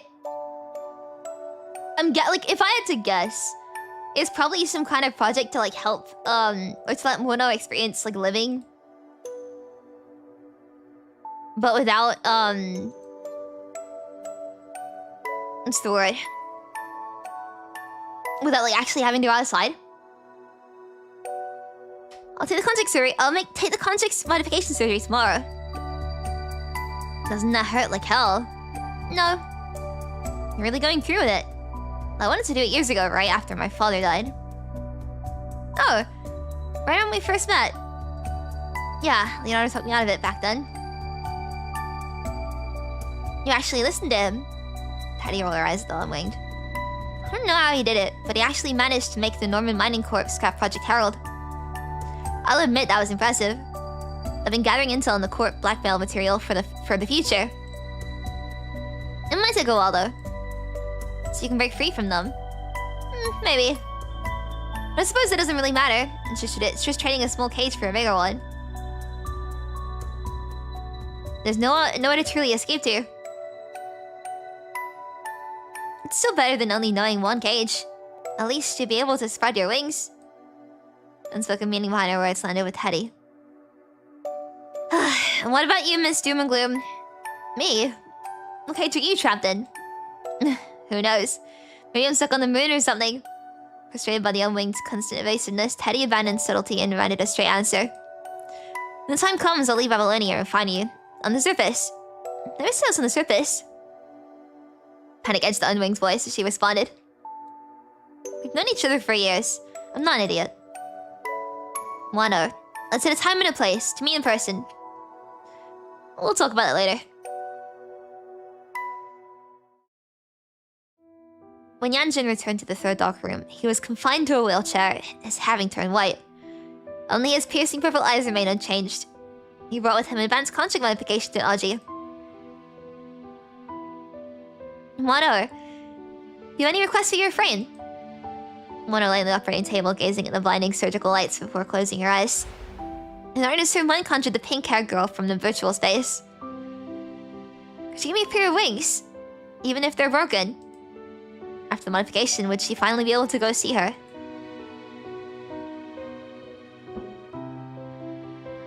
That makes sense. You think to make the city an hour a bit nicer though? Yeah, well, this seems to imply now that like she got the contact surgery anyway, so she's fine. But like, so what's the point of the virtual stuff then? When they met again in the virtual space, they took a moment to study each other's frames. So you became a contact too. It's just more convenient this way. I left Norman Mining Corp. And Bastard Leonardo. He lied to me when calling back to claim his inheritance. I've already spoken with the engineering force. I'm heading to the surface on a mission with them. A trial one, basically. Doesn't matter. I'll ditch them when it's over and meet you here.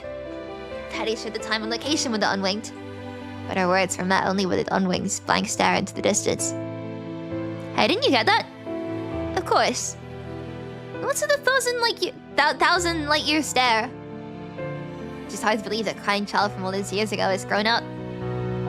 Stop talking to me like some wise elder, it's gross. Ah!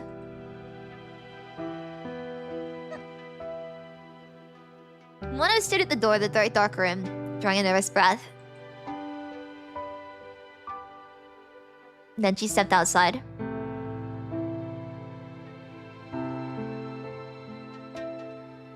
I can smell grass. It's from the simulations in a virtual space. He went through what is more clean than he'd imagined, and then make her a better world. Ah, okay. For over 20 years since the moment of her birth, she'd been waiting. Now she was finally taking her first true step into the world. What kind of world is this going to be? Come see it with your own eyes. Come feel it with your own hands. Little bird, you are free. Spread those broken wings and fly. The swarm of drones attached to her body unleashed a brilliant jets of flame, lifting her from the ground. Moana soared skyward, her hair whipping in the wind as she felt it rush across her bionic skin. A smile bloomed across her face. She leaned forward, adjusting the thrust of her drone wingsuit as she danced through the air. Throughout the air. Through the air! God, I carried. Then she saw it with her own eyes. Blood and fire. Ruins and wreckage. The crimson virus spread across the land. Something was crumbling. What kind of world is this? Night had already fallen when Moana returned to the third dark room. Brushing past the researcher's greetings, she headed to the sterile room that had been her home for over 20 years. Something was different. Something had changed. After a long hazy moment, she realized what it was. It's the air conditioning system. The noise is gone. Of course it was silent now that she had no longer lived there. The noise that had plagued her for 2 decades. The sound that had ever come a part of her had simply vanished. This world out here is a really good place for her. She wondered if she should go meet Teddy after all. The meeting time was fast approaching, yet Moana remained undecided on how to face Teddy. Might as well meet her first, I guess. Dread weighing on her. Every step, she forced herself towards the meeting point. Oh, suddenly your terminal tripped. Dad? It was Teddy's first time on the surface. She stared, a tumult of feelings stirring within her, at the fresh footprints she had pressed into the soil. A lone disturbance amidst the wild, unburned weeds. I can smell soil. It's even from the simulation in virtual space. Someone nearby noticed Teddy. So you're the newbie. First time on the surface. Name's Karenina. Just stick with me on this one, and you'll be fine.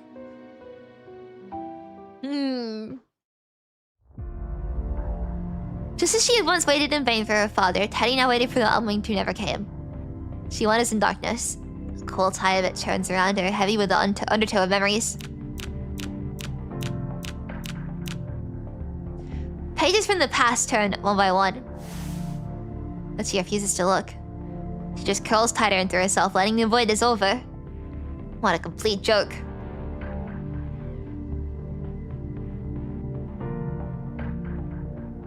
The crater rocks above an abyss, and common sense tells us that our existence is but a brief crack of light between 2 eternities of darkness.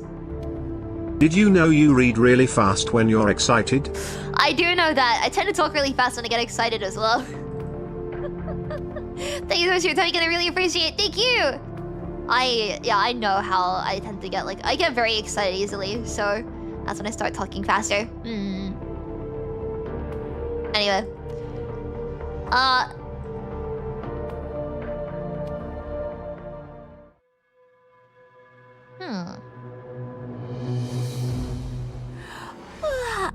Go to work.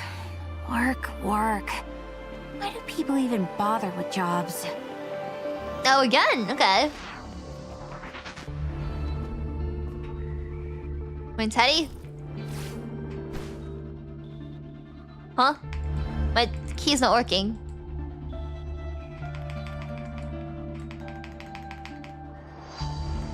I'm stuck. I'm stuck right now. I can't. Hang on. Help.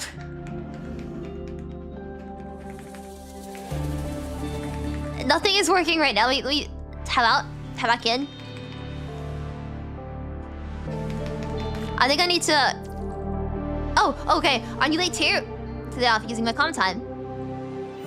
And as I get my... how do I get my cursor away again? What's the button for that? They won't make me captain, so the interview was for the lieutenant position. Smiling face with tear emoji. I hope I made a good impression on them, but I'm not sure I did too well. Smiling face with tear emoji. It's hard to keep up because I'm listening only.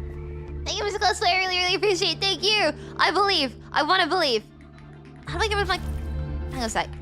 Sorry, I'm having issues with the... How do I get rid of my cursor now? But you got this! Thank you so much. I believe. Let us know how it goes. Thank you, Mr. Daddy. Gonna really appreciate it as well. Thank you! Hard to keep up because you're listening only. It's fun. It's visual novel anyway. How do I get rid of my cursor now? There's like a button for it and I forgot what it is.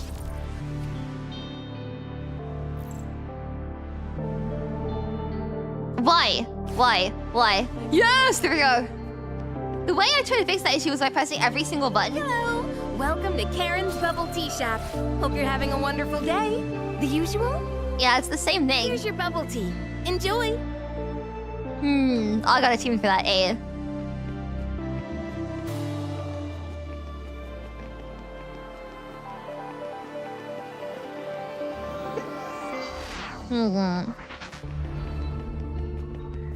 John, you saw us with food? I believe. Well, you got this. I still believe you're gonna do. You've done well. But also enjoy your food. You got this. I believe you locked in. Trust.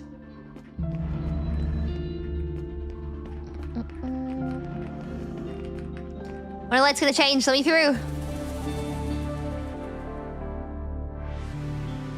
There we go.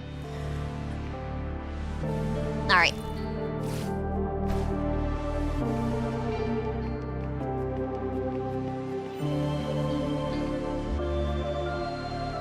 Morning. Dinner tonight? Okay.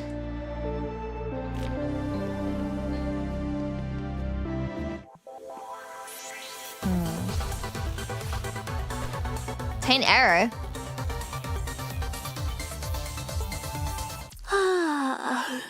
Don't go to work. Day of work.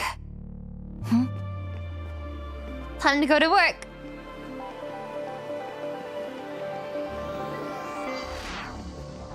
It's so quiet. It's like always. But where's the guy that we spoke to? Oh, he's still here. You may go to your birth attendance. That's new this time. Are you late too? Are you off again?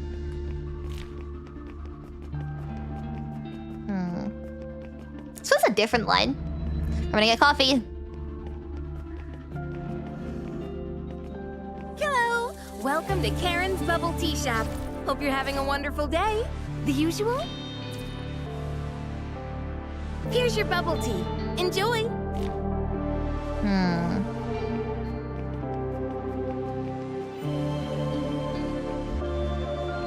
Up we go. Was this here before? You shall not pass. Thankfully, there's another way around here.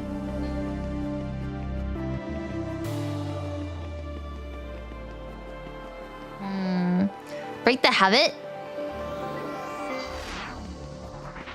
Break the loop. Nice work.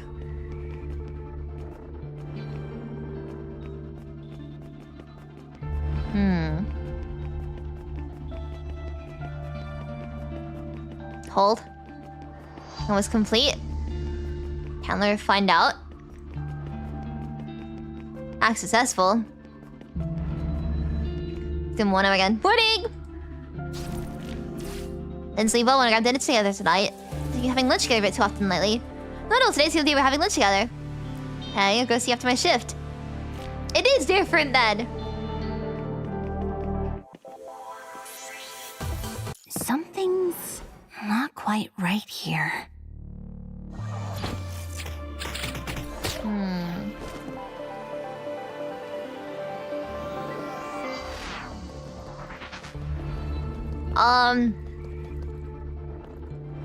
Aren't you... I'm gonna be late. What's your favorite attendance? How'd you know what I was gonna say?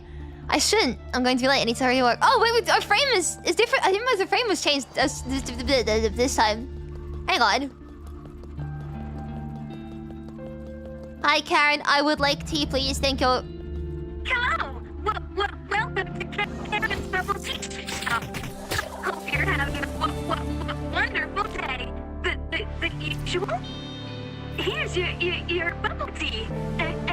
Enjoy.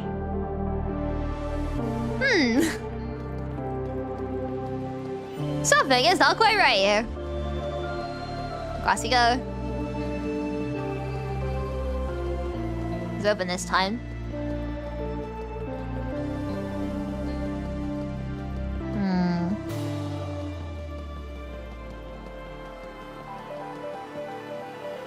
They're not here this time. Neither the robots outside of here as well. And there are no cars at all. The road is just open for us.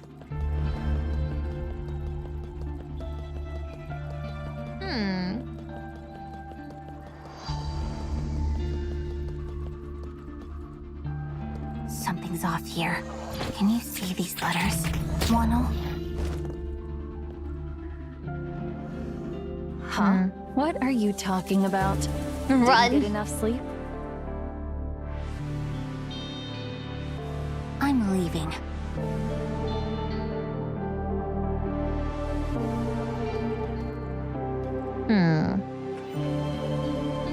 Main mission, run.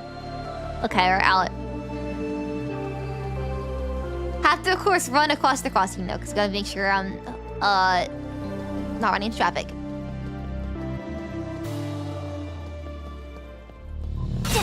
One, two, three, red. Open main. 1, 2, 3, red. Attack. Why am I not getting yellow yet? Yellow. Full of holes. Time for Okay, I get a chance to do both.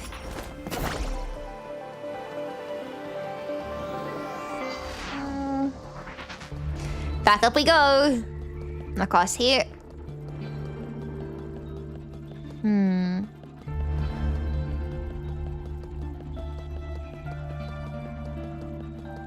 And down this way. Did I get here? Oh, okay. Hi. Something's wrong here. Everything seems perfectly normal. That's the biggest bet that. Yeah, it sounds normal to me. Elysium has always been this way. Elysium has always been this way. Wake up! More is already dead! Wait, huh? Elysium. A paradise, huh? What a joke. It's just an absurd dream. Are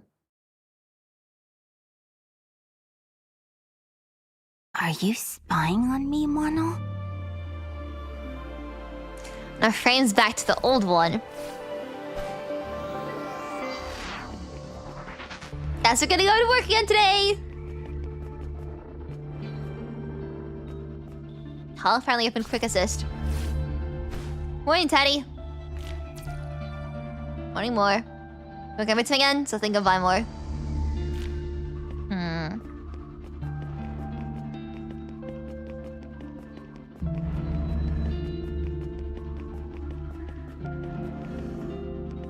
Good morning.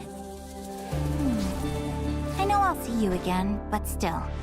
Good afternoon, good evening, and good night. Oh, okay.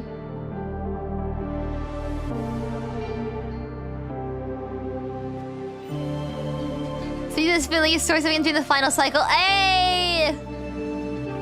I'm glad I'm getting the achievements for this. I love interacting with everything in these little open world sections. Well, you know what I mean. 3D sections, I guess, by the way to describe it. Down we go. Wait a sec. Sorry. Very important design thing. I didn't realize this was on Teddy's frame. Can't see properly. Can't get a good angle. There's a design on there. Okay. Hi. Everyone's here this time around. Interesting. Okay.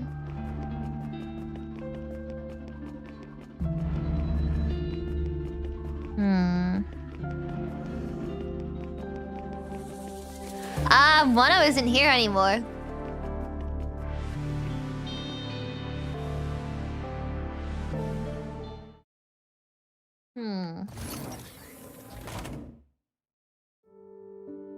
The sound of the door opening starts Teddy awake.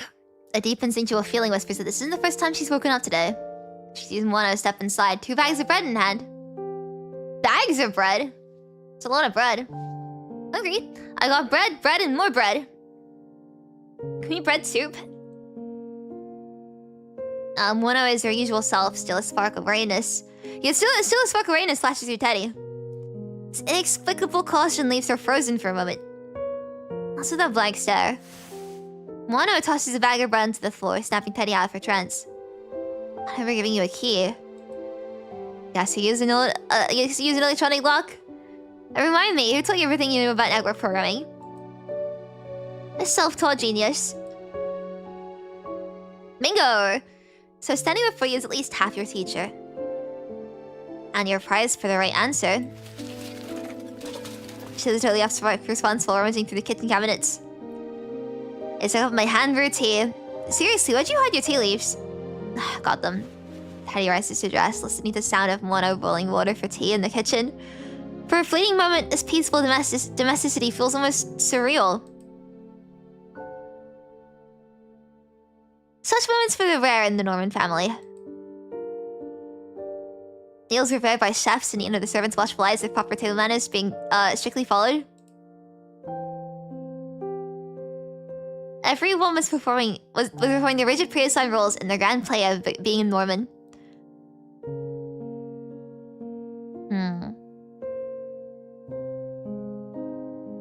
It was strange to think of a family, once a mere mining corporation before Dominic selected them as allies, had accumulated so many aristocratic customs.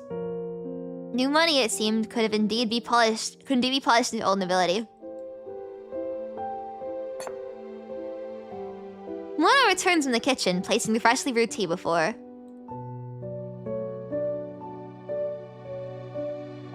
So, what's the real reason for the dawn raid? Do I need a reason? I just wanted to see your morning scowl. Teddy took a deliberate sip of the tea. Your brew is horrible. They finished their breakfast in the drowsy haze of early morning. Kay's bow is within. The bureau actually approved the day off, so feel like getting some air? The faint chirping as sparrows just through the window, and Teddy turns to see several of them chattering on the windowsill. No cases, really? Yeah, so we might as well go all out for some fun, you know?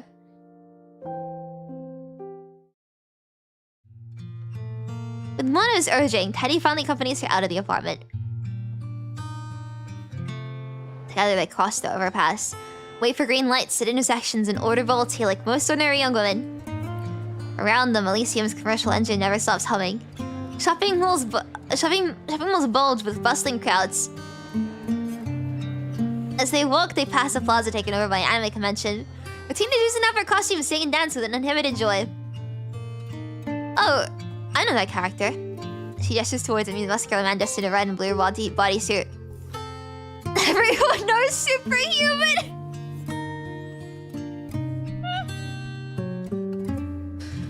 And there's that creepy bat guy too. I hear someone wants to devise an elaborate plan to reach multiple security layers just to reach the central building's rooftop. Well, let's check if there was a spotlight that protected the bat symbol. Is there really one up there? Of course not. On the outdoor screen, anime promotional video plays, and a young man in a yellow jacket walks with a white-haired hacker girl. So it is a reference, huh? I wasn't gonna say anything. Because it could all just be coincidental. But this is very... I'm happy to see... I'm very happy to see the references. I get it. You get a thumbs up from me. And a young man in a yellow jacket walks with a white-haired hacker girl under a moonlit sky. The theme song swells, filling the plaza. Yes! Because I really want you to stay here!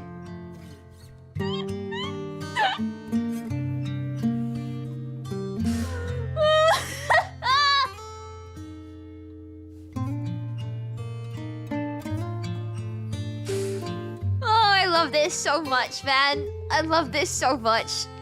This is amazing. The soft plastic of the bubble tea straw yields, denting and flattening under the pressure of her teeth. I'm going to stay here with you, too. Mono's hand, which had been stirring the ice in her cup, freezes mid-motion. You're thinking of changing jobs? Yeah. Any suggestions?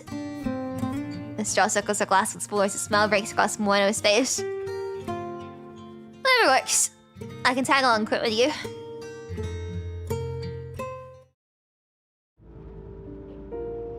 That's so... I love this. This does feel like a love letter to all its sources of inspiration. And I love that so much.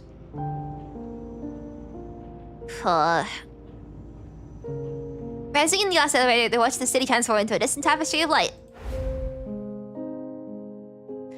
Stepping out, they are drawn into an elegantly decorated desert shop, where the highlight is a taste of the limited edition cake. This is that's the German word, isn't it?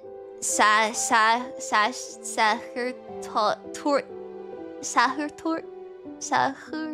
I don't know German.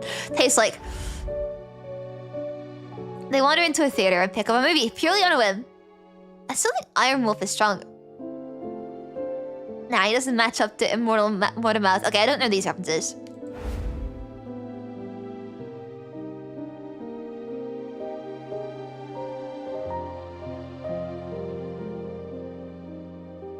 Wait. I think I do get those references, actually. There's an arcade and selling for Shredden at King of Kicker's 98 cabinet.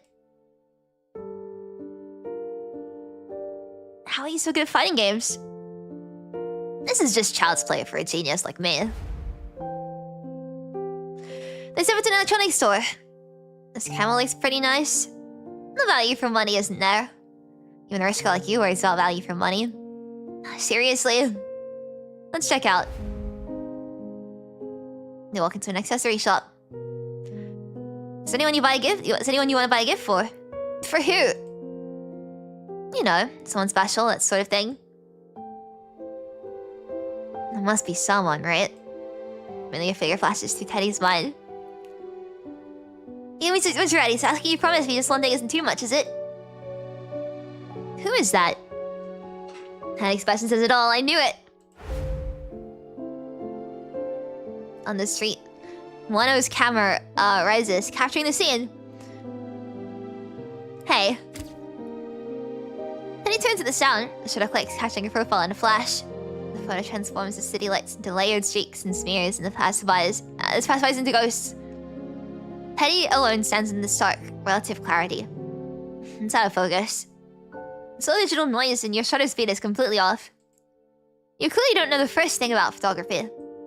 Not everyone's a privileged young lady who's an expert in everything. Then it gradually slips away as they wander about. They find themselves back in the plaza where they first began, now transformed. Anime convention is winding down. The big screen has gone dark, no longer cycling through vibrant animation clips. Now only a raw punk song echoes through vast space. And I want to be your best friend. Teddy watches Mono under the streetlight, where a misty, dreamlike glow envelops her. You're very cheerful today, more than you used to be. Am I that different? More like an actual living person now. I thought that look of doom and gloom was a permanent fixture on your face. Wanna go check out the rooftop of the central building? Why there? You might run into a creepy bad guy there. Who knows? Sure.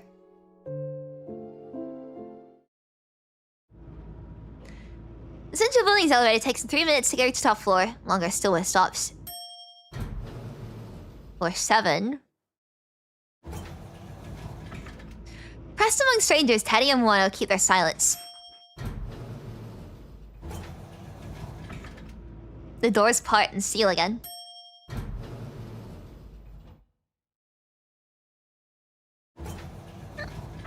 The crowd begins to thin. No one's getting on? Filling to opposite walls in mere tension.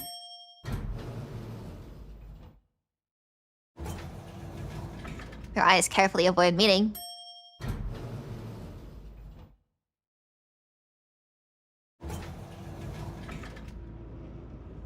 Through the glass, the cityscape below softens into a smear of light. No one leaving? No one getting on?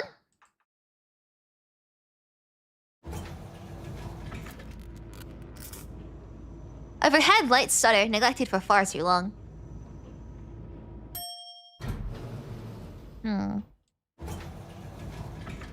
The shadows warp on the walls, stretching into grotesque comical shapes.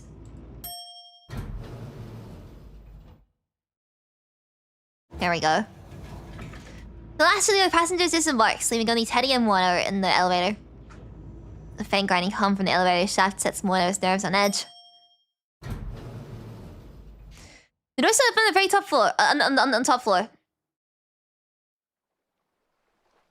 Ahead, a small terrace door stands practically ajar. Around the corner, a final flight of stairs leads up to the rooftop helipad.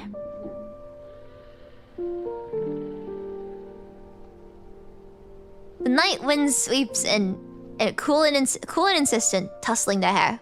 Well, looks like there's nothing here. Yeah, absolutely nothing. Should have brought some snacks. Well, like food would help anyway. Right, context can function just fine without eating. A strange emotion hangs in the air. Sadness, perhaps. Mono draws an electric vape from her pocket. She takes a long pull, the vapor passing through artificial lungs before she exhales a shivering, meditative cloud. Yeah, that's not what I mean. Mono's hand trembles at Teddy's words, but a glimmer of hope remains in her eye. She exhales a plume of smoke the night breeze snatches away, vanishing in an instant. Her barely audible whisper fades with it into nothingness. Please. I brought you a rose. Please stop. Teddy raises her right hand and tosses the glass card into the air. Does it really have to come to this? Amid the swirling shards in the sky, 1,000 roses shimmer in the light. I've been thinking for a long time. Why do you have to erase my memories? Why go to such extremes to play these games? Mono, what are you people really plotting against Babylonia? From the distance, the sound of measured footsteps approaches. With each step, a man with fury burning in his eyes draws nearer. Fuck it all, I choose truth.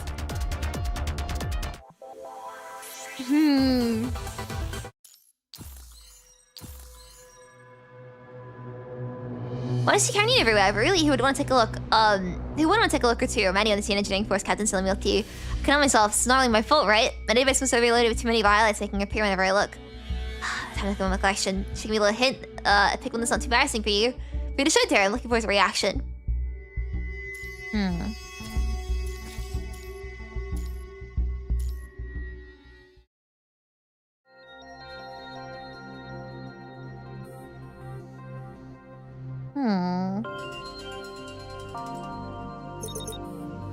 Having concluded his meeting with Nicola, Hassan placed a call to Teddy's terminal. It didn't connect immediately, and Hassan held the line without a hint of impatience. 20 seconds later, the connection clicked through. President Hassan, how did you get this channel's IP? His tone was neither respectful nor discourteous. The method isn't important. Teddy, I have a critical mission for you. A mission that has to bypass the command center. The command center maintains synchronized records. This requires discretion. Why me? Task force is full of elite squads. I'm just an engineering member. I need specific expertise in cybersecurity. Hasn't heard the faint, resigned sigh of Teddy let out on the other end of the line. Can't just wait until my new frame is operational. A frame won't make a difference. On the other end of the line, Teddy paused as if contemplating something. When the frame switch costs fully covered. Wasn't that already approved? That budget only covers half. If I remember correctly, you commissioned that upgrade as a personal project. You designed it yourself and sourced the components independently. Reimbursing half was already an exception. That's what I've been wondering. For just a personal project, why approve any funding at all? Something about this smells fishy. Complete this mission, and we will reimburse it the full cost. I mean, let's be clear. I'm not looking to get entangled in your schemes. I just do my job. Of course, if the situation becomes too complicated, you can have full authorization to disengage and extract yourself. Just tell me, what am I supposed to investigate or find? Hassan gives a smile. Already figured out its investigation mission, huh? Have you heard a certain legend circulating on the surface? One they call the Digital Paradise. Supposedly, and I must stress this is only a rumor, there is a place on the surface known as the Digital Paradise. It's said to welcome those disillusioned with reality. Anyone who finds it can live out their days in a virtual networked world. Sounds a lot like the Tabula Rasa. Probably just a distorted rumor. I bet that's where this rumor started. Who knows? So my official mission is to investigate this legend? Yes, that's a mission being logged with the command center. And the other part, the thing you need me to do? After this, there's no turning back. Have you made up your mind?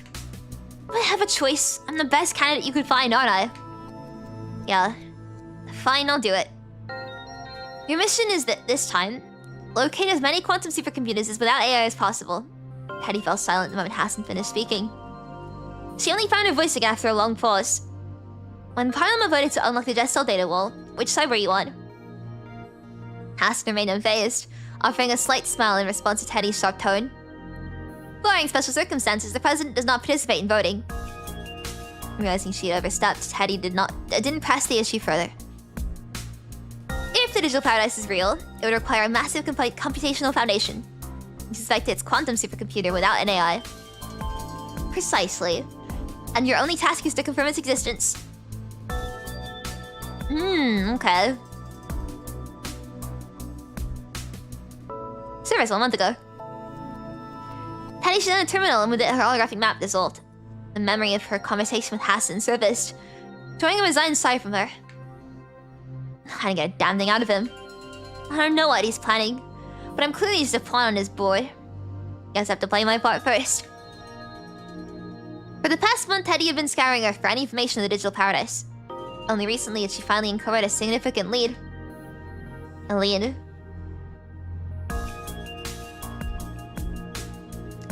I see. Her terminal rang and Teddy looked up, surprised at the name on the caller ID. Let me guess, you screwed something up and need me to clean up your mess.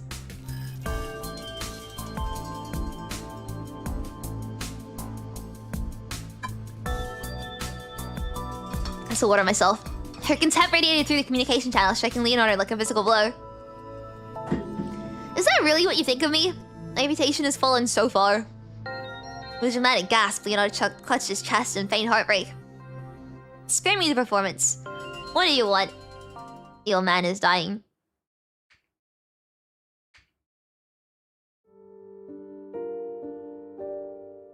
For a moment, the news left Teddy strangely adrift.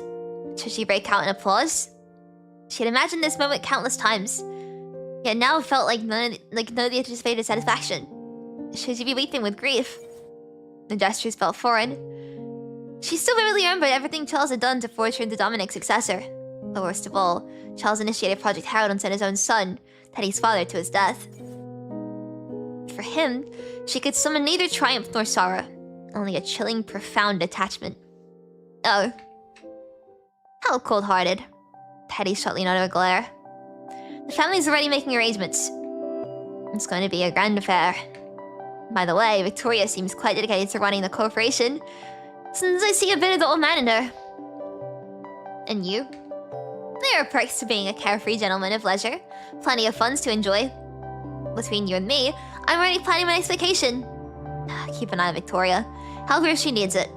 You really do have a low opinion of me. I'm already looking out for her. You didn't even have to ask. Leonardo offered a gentle smile. After all, you're with my little sisters. Don't be disgusting. Nicole concluded. Teddy turned her attention back to the mission, her eyes fixed on the distant conservation area.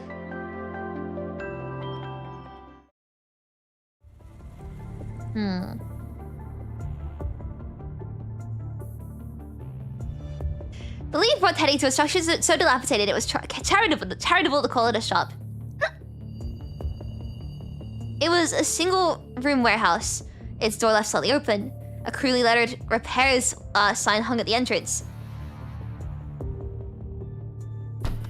Inside, the air was thick with the scent of machine oil. Rusty shelves lined the walls, bearing an assortment of well-used tools. A young man with chestnut brown hair glanced up as she entered. He reached for a tattered rag, cleaning the stains from his hands before offering an enthusiastic greeting. Hey there, name's Tony. This is my place. What can I fix for you today? Teddy cut to the chase. Do you know Aline? Tony's smile wavered slightly. Lots of folks pass through, counting for everyone, and Aline's a common name. Mind if I ask who are you with? Want to visit with Aline? I'm Teddy, Vice Captain of Babylonia Engineering Force. Hearing her answer, the hostility in Tony's demeanor visibly drained away. Let's skip the act. I know you're with that Emergency Sunshine Group. It's for a better tomorrow. Sunlight shines on all battlefield trauma emergency rescue team. Look, Aline's not here. We don't even know where she is right now. Who was she talking to before she left? Tony studied Teddy, going to standing crossing his face. Not really your fooling, are you? You're trying to find someone else through her. Okay. Tony gestured to its rickety chair at the store. Take a seat. This whole thing actually started with one of your Babylonia constructs. The praying mantis squad was posted here for a long time in this conservation area. They were good people. One of them a construct named Moore. Aline fell for him. They even got married. Everything was going great. Then out of nowhere, the punishing virus concentration spiked in the area. The red tide, those header creatures. It was a nightmare. A lot of people died. Moore gave his life to protect the place. And Ryan, the kid who was always with Aline, he didn't make it either.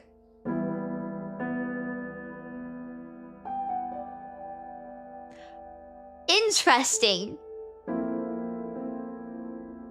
So Aline was alive, but Moore died. Moore exists in that world thing. And when he brought up the fact that the world might not be real, Aline got really mad about it. Probably because she didn't want to lose him in the real world too, or in the digital world too. When will this happen? Tony answered with an unmistakable honesty. After that, Aline just shut down, became a real loner. She started talking to some people from outside the conservation area, then one day she just left. Maybe she's made a new life for herself somewhere. I hope so anyway. Penny my red words, he barely believed himself. If you're looking for those people she talked to, you could try heading east. That's really messed up, if that's the case. Because I thought Aline was the suspicious one. If it turns out that the Moore we met in the world was never real in the first place, that would be so dark, because that was the character we're introduced to first, and he was dead in the real world, and that was that could be a recreation of him from Aline's memories, is my current theory. Which, if that is the case, that is messed up. I love it. Asking on any suggestion, Teddy left the conservation area and headed east. I love this kind of like horror, psychological horror stuff. It's like, huh? So this person that we thought was like, you know, working with us was just an NPC this entire time. Isn't that strange? She traversed standing terrain and hills, passing through zones of low concentration of the punishing virus. In forest clearing, she discovered signs of human settlement.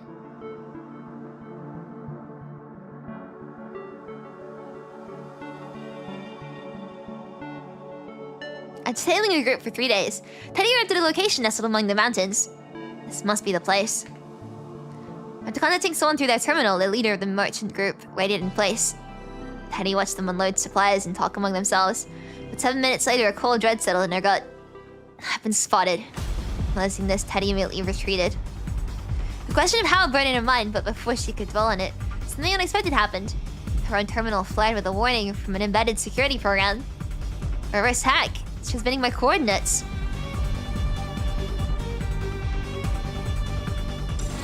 She ran, her fingers flying across her own device to fend off the relentless cyber attacks. And then it hit her. The intrusion technique, the specific brutal elegance bit, was all too familiar. She'd seen it countless times before. Her name rose to the tip of her tongue, with a word caught in her throat. Well, a heavy thud landed behind her. She never imagined that they would meet again like this. Turning slowly, she was met with a flash of that familiar lavender hair. Wano. The figure stared back, her face a mirror of Teddy's own shock. Why did it have to be you?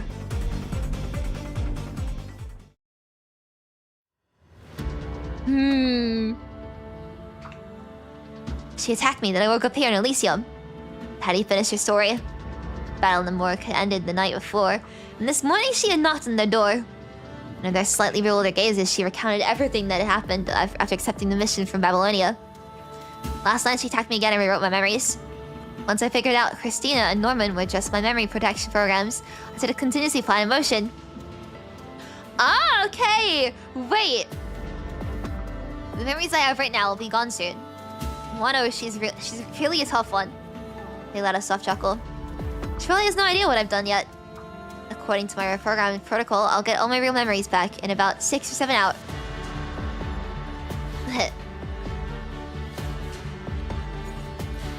My previous protection programs discovered the top floor of the central building houses Elysium's core. It's the interface connected, it's the interface connecting the external quantum supercomputer to this world. When time comes, I'll lure Moano to the rooftop and settle it at once. It's decided I'll use that interface to return to the real world. Where's my real? Overwhelmed by the torrent of information, leaving him unable to process another word from Teddy. I came here because I believe you have the right to know the truth. And then I hope you won't stand in my way. I'm not sure what Mono is planning. Wait, oh, the rooftop is where we were right now! Wait a second! Oh, never mind! This is a flashback! Okay, I get it now. But is it too ambiguous? Teddy's gaze fell. When she spoke again, it was less to him and more as if she were thinking aloud. There was no reason for her to attack me and rewrite my memories. It doesn't add up. It's too extreme. Unless there's something Teddy from Babylonia was never supposed to find out.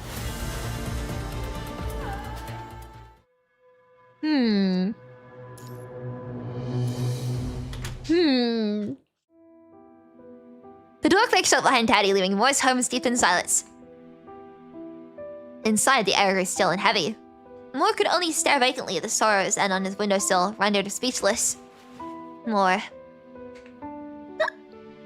Seen you all along? As Teddy's account unfolded, Moore finally understood the visions in his mind were not hallucinations but memories. The color drained from Eileen's face, leaving her deathly pale. Yes. Why? I couldn't accept it. Why did it have to be you? Why did you have to die? Her voice was a low whisper, yet it thrummed with a fierce refusal to accept fate. We managed to live through so many hardships. The ragged survivors, hardened by great sacrifice, picked their way through the peril-ridden infected zone. Never mind. Maybe just don't tell Mika. Just say you passed by underground. Jameer and I are still traveling around. We even held our wedding. It's a humble wedding held within the conservation area that overflowed with the most heartfelt blessings from everyone present. Congratulations, Ilian. Happy wedding day. A bright future was right ahead. In brief respite from their labor, the conservation area's residents would share their cherished dreams for the future. Once things become stable, I want to open a bun shop. You said you'd come back. Alarm sirens wailed through the conservation area. A dissonant chorus, the distant howls of hetero creatures that pierced the air. You had to safety first. You didn't. Words fell more completely. All of this world we are in right now, it's not real. What's wrong with a world that isn't real? She screamed, the raw sound of fury unleashed against the cruelty of fate. The real world is worthless. Why can't you just leave the truth alone? Eileen rushed forward and threw her arms around Moore, clutching him as if her grip alone could anchor him to her forever. Merry Christmas, Ushio-san. Thank you guys, the super chat, I really appreciate it. Thank you! Merry Christmas to you too! It's like, depending on time zone, it's either 1 or 2 days away, right? I should be pounds, British. Same day as me. 2 days! Thank you so much, Merry Christmas!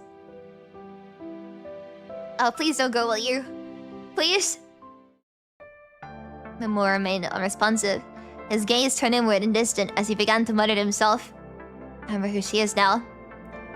What did you say? That black dress, that woman lying in a pool of blood. Ever since hearing the girl's psychologist, since hearing the psychologist's words, we've been haunted by every woman in a black dress. As Moore spoke, a chill seeped through Eileen's body. No. She was my teammate's fiancé. He was the one who pushed me away from danger. Moore's breath hitched, turning rapid and shallow. When I returned to Babylonia, his fiancé asked me about him. They weren't married yet. The military didn't know about their relationship, so they never sent her a death notice.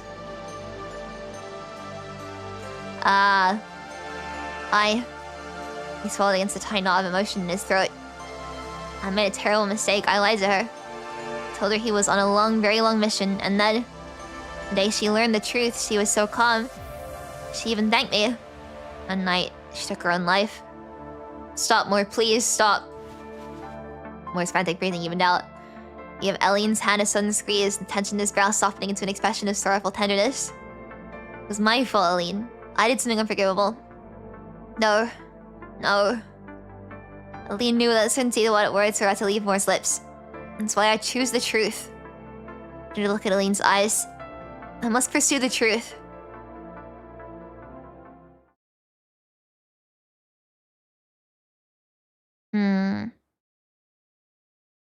I can't blame either of them, man. I can't blame either of them. It's tragic, but I can't blame either of them.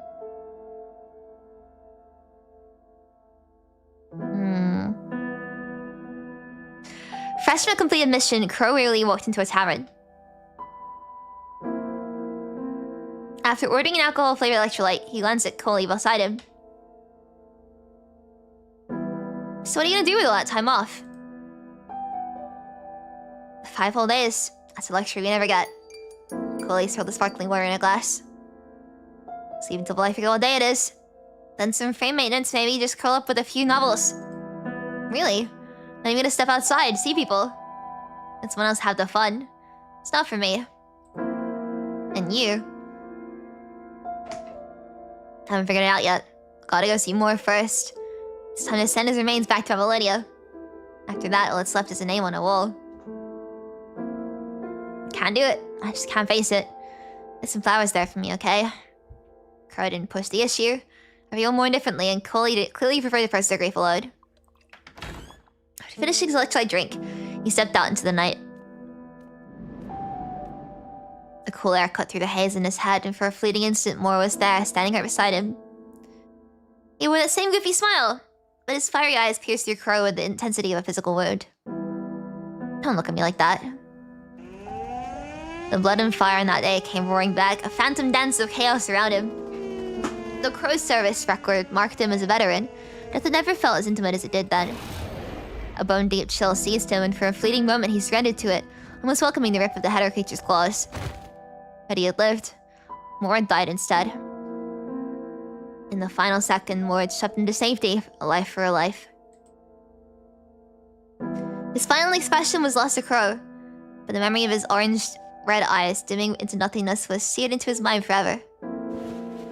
Damn it, I even promised I'd have your back. Crow moved with the wildflowers Lena mentioned, the ones that blanketed entire hillsides, the same orange red as Moore's eyes. What were they called again? Right, Sorrow's End.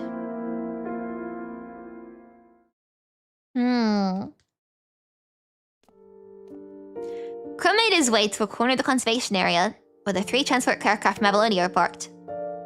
Several soldiers taking an inventory, unloading crates into cabins. A black-haired soldier named Crow noticed Crow and approached.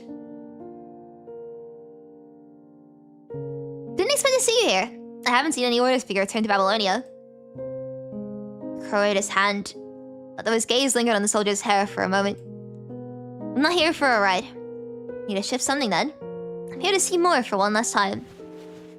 The black-haired soldier was momentarily at loss for words, offering only an awkward smile. Do you have the cargo number? The words had barely left his mouth before he began to regret them. Cargo number. How ironic. No matter what dreams he had in life, no matter how brightly he once shone, after death, the system simply classified him as inventory with his SR prefix.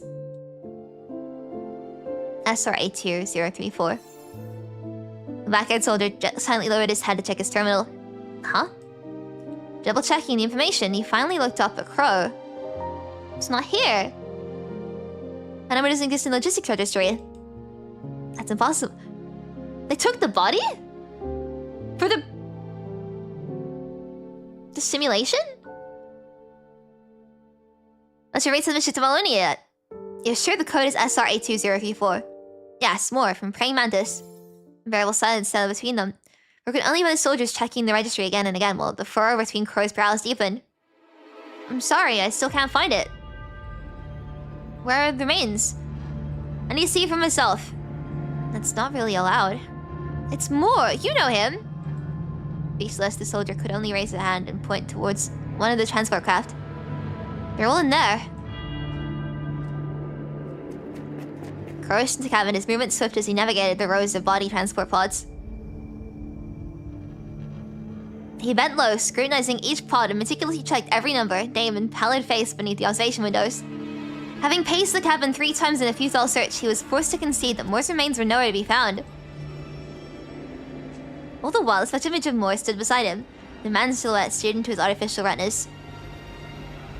Overwhelmed, Crow stopped in his tracks, and pressed his palm over his eyes, desperate to block out the apparition's gaze.